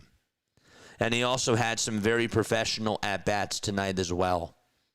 And I don't think that he gets the flowers that he deserves from this game, and I want to make sure that I do that because he was another one of those players that was just sort of under the radar tonight. But I wanted to shine a light on him. I'll say it again. The Giants really are struggling. The Giants have a very weird team. They don't necessarily mesh with each other, I see. Rafael Devers and Willie Adames, they just don't look like a team to me. I don't know. They just don't look like a cohesive unit when I watch them out there. And they've had problems with Adrian Hauser and with their bullpen overall. And I was surprised that Vitello didn't take Hauser out sooner.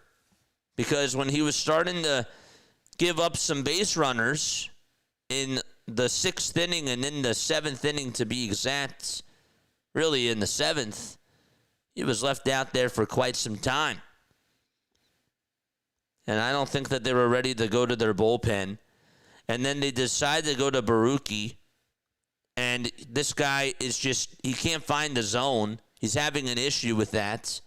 They're not taking the timeout, which was really odd to me. And Vitello got out-managed by Rob Thompson. He did. He got out-managed tonight. I can't really say anything else about that. I also thought that it was a little bit weird how Caleb Cotham was going to go out there to talk to Andrew Painter, and then Rob Thompson held him back. I don't know what the heck happened there. I wish that they would have explained. I wish I would have had the broadcast turned up there because nobody on Twitter was talking about it. I don't know if he just decided to go out there a little bit too late or if Rob was just like, hold up, like let the players figure it out. I can't necessarily make a judgment there, but I just thought that that was really bizarre. I haven't really seen that from the Phillies, and I just thought that that was a little bit weird. But my main takeaway again, you got the job done, you won the game, you got to their bullpen, and you took advantage when you had to. Still some things that I don't like, but it's not going to be a perfect result. There are things I still critique about this team, but this was a good win. When all is said and done, this was a really good win. But Andrew Painter did not have a good night. How does he look back at the film, and how does he respond in his next outing this weekend against Arizona? There's going to be a lot of growth. There's going to be some growing pains, I'm sure, with Andrew Painter. And I'm just hoping that he looks at this tonight and he says, you know, next weekend when I'm back at home, this is going to be a new opportunity. I'm going to have a sea of red of people behind me. And I'm hoping that he takes this, you know, on the chin and just goes out there and dominates when he faces the Diamondbacks. Because that's all that you can do. You're a professional. You got to move on to the next game. But you got to figure out what went wrong. That's also on Caleb Cotham. That's also on the assistant pitching coaches as well. So, and it's on JT too. But, you know, we'll see. We'll see how he responds. But great win for the Phillies. Really nice win. If you guys want to call on into the show, 610-314-0844 is how you call on in. I will be taking phone calls right now. I would really like to hear from you guys. What are your thoughts about this game? How do you think Andrew Painter did? What were you happy about in this game? What do the Phillies need to still work on? Because this is a work in progress. There are things I like. There are things that need to be improved on. There are things that I thought that the Giants didn't do so well. The Phillies actually did not take advantage of opportunities early on when the Giants gave them plenty of chances, but then finally they did. They finally did, and they broke through when they had to. And how do they carry this into tomorrow? Is another question that I have as well. Let me know what all your thoughts are down below. Okay. And also calling into the show. We will read some messages. If you guys also want to call in, and you can. I see that a couple of people tried to call. Call back on in. We're taking phone calls right now. We are. But yes, one word to describe that game. What was the word? He showed up. Who showed up? Duran showed up. He showed up to the... oh, wait. Oh, never mind. I thought that was something about Duran. Larry said before that he doesn't trust Duran. I thought that tonight, I didn't like the pitch that he gave up to Adames. It looked like that was a... I thought it was a fastball. Let me see again what it said. It was in the bottom of the ninth. The pitch that he gave up, it was a sinker down the middle at 99. It doesn't matter if you're throwing 100, 101, or 99. Where are you throwing your pitches? And I thought that he just mislocated that. But other than that, he did good. He also did get behind in that count to Adames. That's not what you want to do, especially if you're a high-throwing pitcher like Duran is. On the other end, I also thought that Jose Alvarado had his best outing of the season tonight. Not only was it because he reached 101, really it was more so because the cutter I thought looked really nasty tonight, and it looked very deceptive to the Giants hitters. I thought that bringing him on in for the seventh inning was a good idea from Rob. I like Alvarado in the seventh. I like Keller in the eighth and Duran in the ninth. I think that should be your seventh, eighth, and ninth inning pitching. I do. If you want to go to Orion instead for the seventh, we'll see how he does tomorrow. I believe that he deserves a shot at that. I know that he didn't have a good year last year, but I feel like that he's going to bounce back this year, and I just have a gut feeling that he's going to be better, and he deserves to have a chance. He deserves to have a chance. How long of a leash do you give him is another question. But yes, really good inning in the seventh inning from Alvarado. I liked the spots. I thought that it was fine using him there. Got Adames to fly out to center, and that was a big at-bat. Adames was fighting off pitches, but Alvarado won that battle. It was a 10-pitch battle, if you guys remember. And then Arise hit one off the end of the bat. It was lined over to Trey. Not a bad pitch from Jose Alvarado. It was a cutter towards the outside corner. If Arise hits that, you tip your cap to him. And if he gets on there, and I thought maybe he was, I didn't think it was a bad pitch. And then in the at-bat to Chapman, he gets behind in the count. JT calls for time. He didn't call for time, but they did go over signs. I was looking, and I thought that they did a really good job getting on the same page. And when push came to shove, he missed the first 2 sinkers, then fires 2 more sinkers, and they're in the zone for strikes 1 and 2. And then he throws another one for ball 3. When's the cutter coming? The cutter didn't come, but you thought that maybe, just maybe, that Chapman was thinking that the cutter was going to come on the 7th pitch. It did not. The pitch that he threw was over towards the top of the zone, and it was a sinker again, and he was late. I think he was thinking cutter there. That's just me. Regardless, he was late on the timing, and it worked out very, very well. So I'm happy with how he pitched today. So, yeah, all around, 8 out of 10. 8 out of 10 all around. I know that it's a late night, but again, if you guys want to call in, you can. But good stuff from Duran. Good stuff from Alvarado. Good stuff from Brad Keller, too. In that bottom of the 8th inning, this guy throws 5 four-seamers that are 96, but it wasn't about the velocity, it wasn't about the speed. It was about where he was throwing his pitches. He was hitting those corners, and he was doing it in a very efficient way. It is so hard when you are firing that fast because you really have to nail those edges. And especially if you're going to throw the fastball, it really needs to hit those corners. And I thought that in that at-bat to Rafael Devers, I got to tip my cap to Brad Keller because, man, was he hitting those edges when he had to. After he falls behind in the count 2-1, he throws a fastball towards the upper tier of the zone. It hit the inside corner.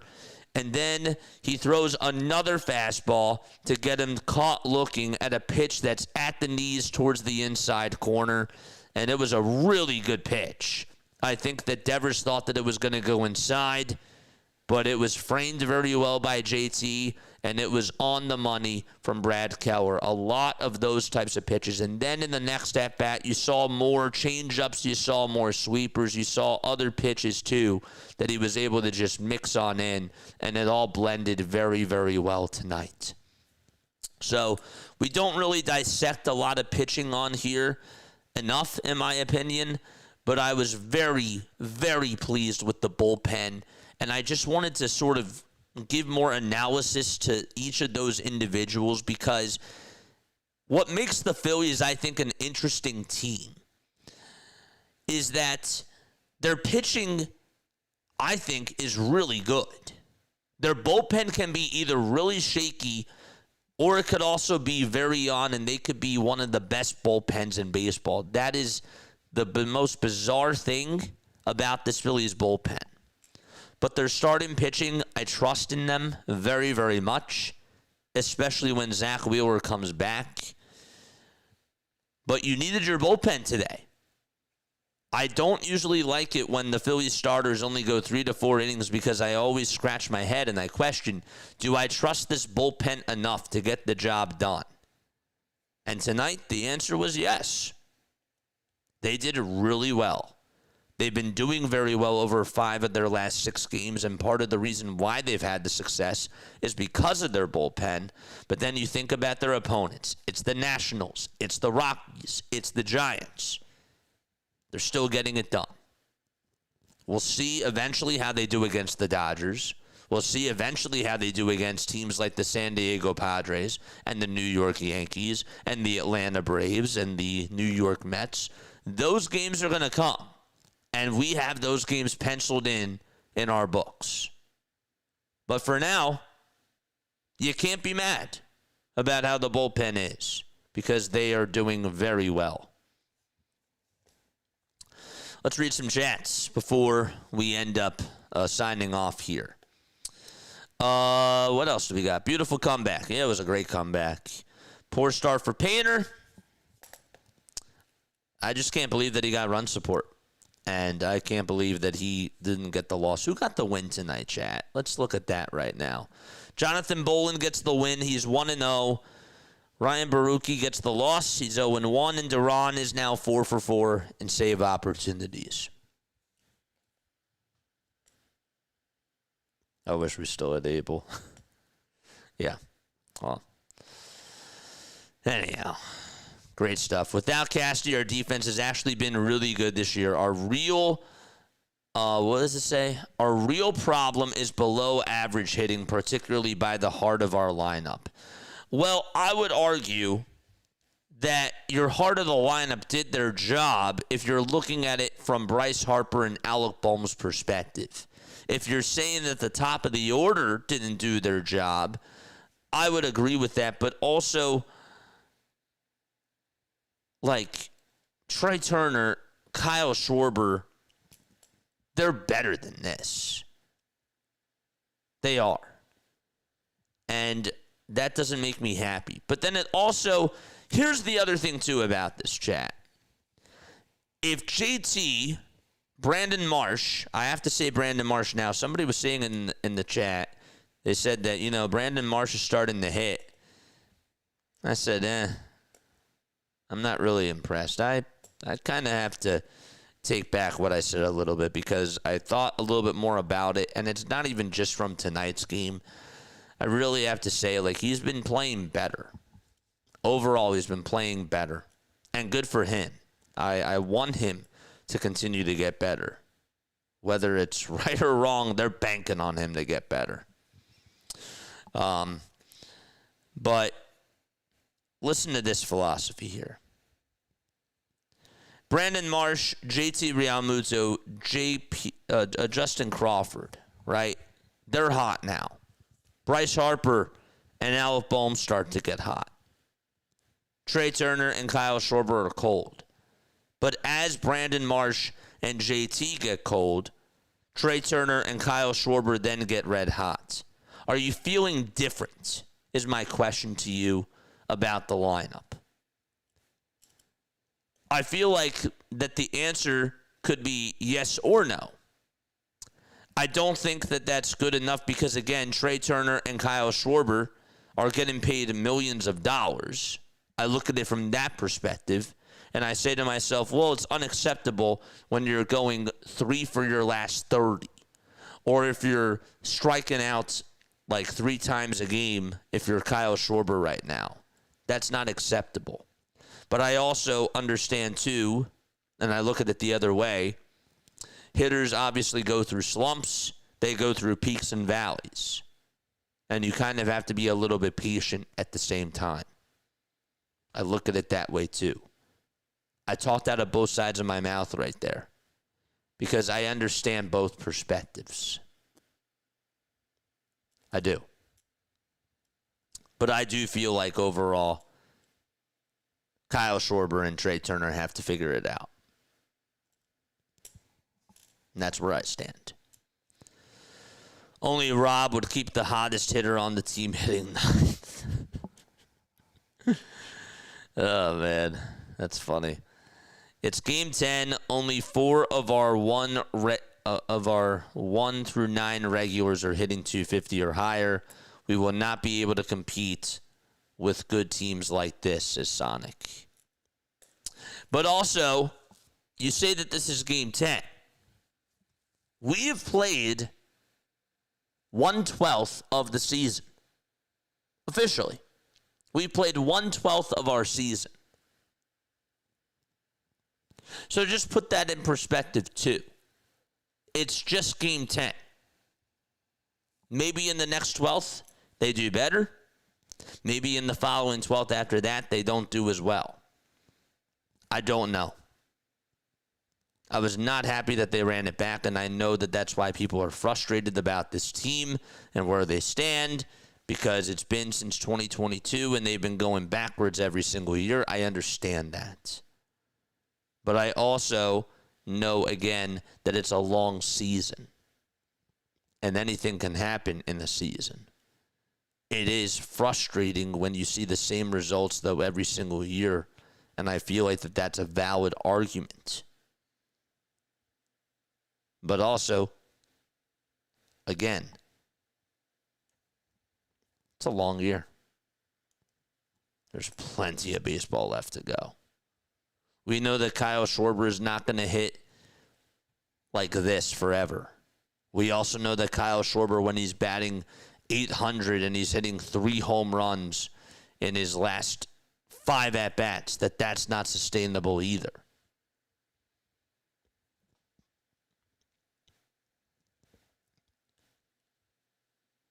Can they get to the playoffs and give themselves a chance to face the Dodgers again? Because I've been saying it, and I will continue to say it. My expectation is to face the Dodgers again. It's not to go to the World Series.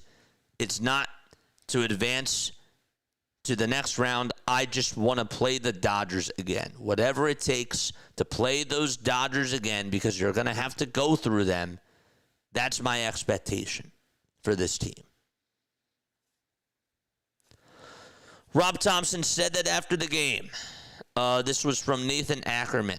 Said that after the game that Kyle Bacus is being sent down for Orion Kerkering, and he is going to be activated tomorrow. That doesn't necessarily come as a surprise to me. Tanner Banks and Jose Alvarado are still going to be your left-handed pitchers that you rely on in high-leverage spots. Who else is on the team that's a lefty as well? They have another one, too. Tim Meza, is that the other one? I'm, blanking out right now because it's just so late. And we're going to wrap it up very soon. I'm surprised that actually I'm still on here. But wait. Who is their other lefty? Bacus? Zeus? No. Meza. Yeah, I was right. Tim Meza. Okay. So, yeah, we'll see. We'll see how it all goes. Read a couple more. I can see Crawford at 1, Turner at 2, Schwarber at 3, Harper at 4, and Bohm at 5. JT might be the third best catcher we've ever had in Phillies to Sonic. Yeah, I wanted to give him love tonight because I did say, and I was banging on this drum during the offseason chat, that JT Realmuto, if it were me, I would pay Ranger Suarez and Kyle Schwarber over JT at this point. I did say that. I thought that they put themselves in a really tough spot with Ranger, but they were never going to bring back Ranger. They were always going to bring back JT, and I thought that was the wrong decision. I'm eating crow for that. And look, that could change, but I will say that JT really does bring a lot of value to this team. I trust him over Rafael Marchand. I trust him as a guy that does a really good job calling games. I don't know if the pitchers have the same ERA as they do without JT. I will also argue this. I think that part of the reason why Ranger Suarez is struggling out in Boston, and maybe I'm wrong for saying this, but I feel like not having JT is a factor. I do. I do feel that way. I'm not saying that that's everything, but there probably has to be a factor because you're building a new relationship with a catcher. You're getting used to a different life right out in Boston. It's a new area, but I really do feel like that is a factor. JT is really good at communicating signs with his pitchers. Him and Will Smith, I feel like, just do an awesome job at that. I do. They call a great game. and they just have a great relationship with their pitchers.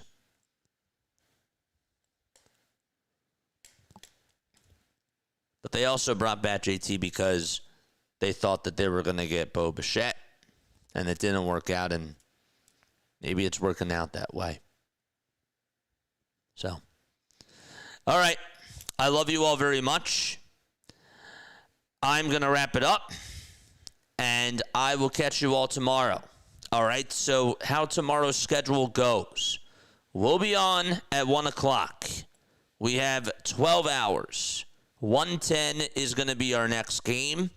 We got Royals versus Guardians at 1:10 p.m. Eastern Time. And then tomorrow night at 9:45, same time, same place, Christopher Sanchez faces Robbie Ray. All right, I love you all very much. Lila Tove, I hope you have a great rest of your night, and I will catch you all on the next one. All right.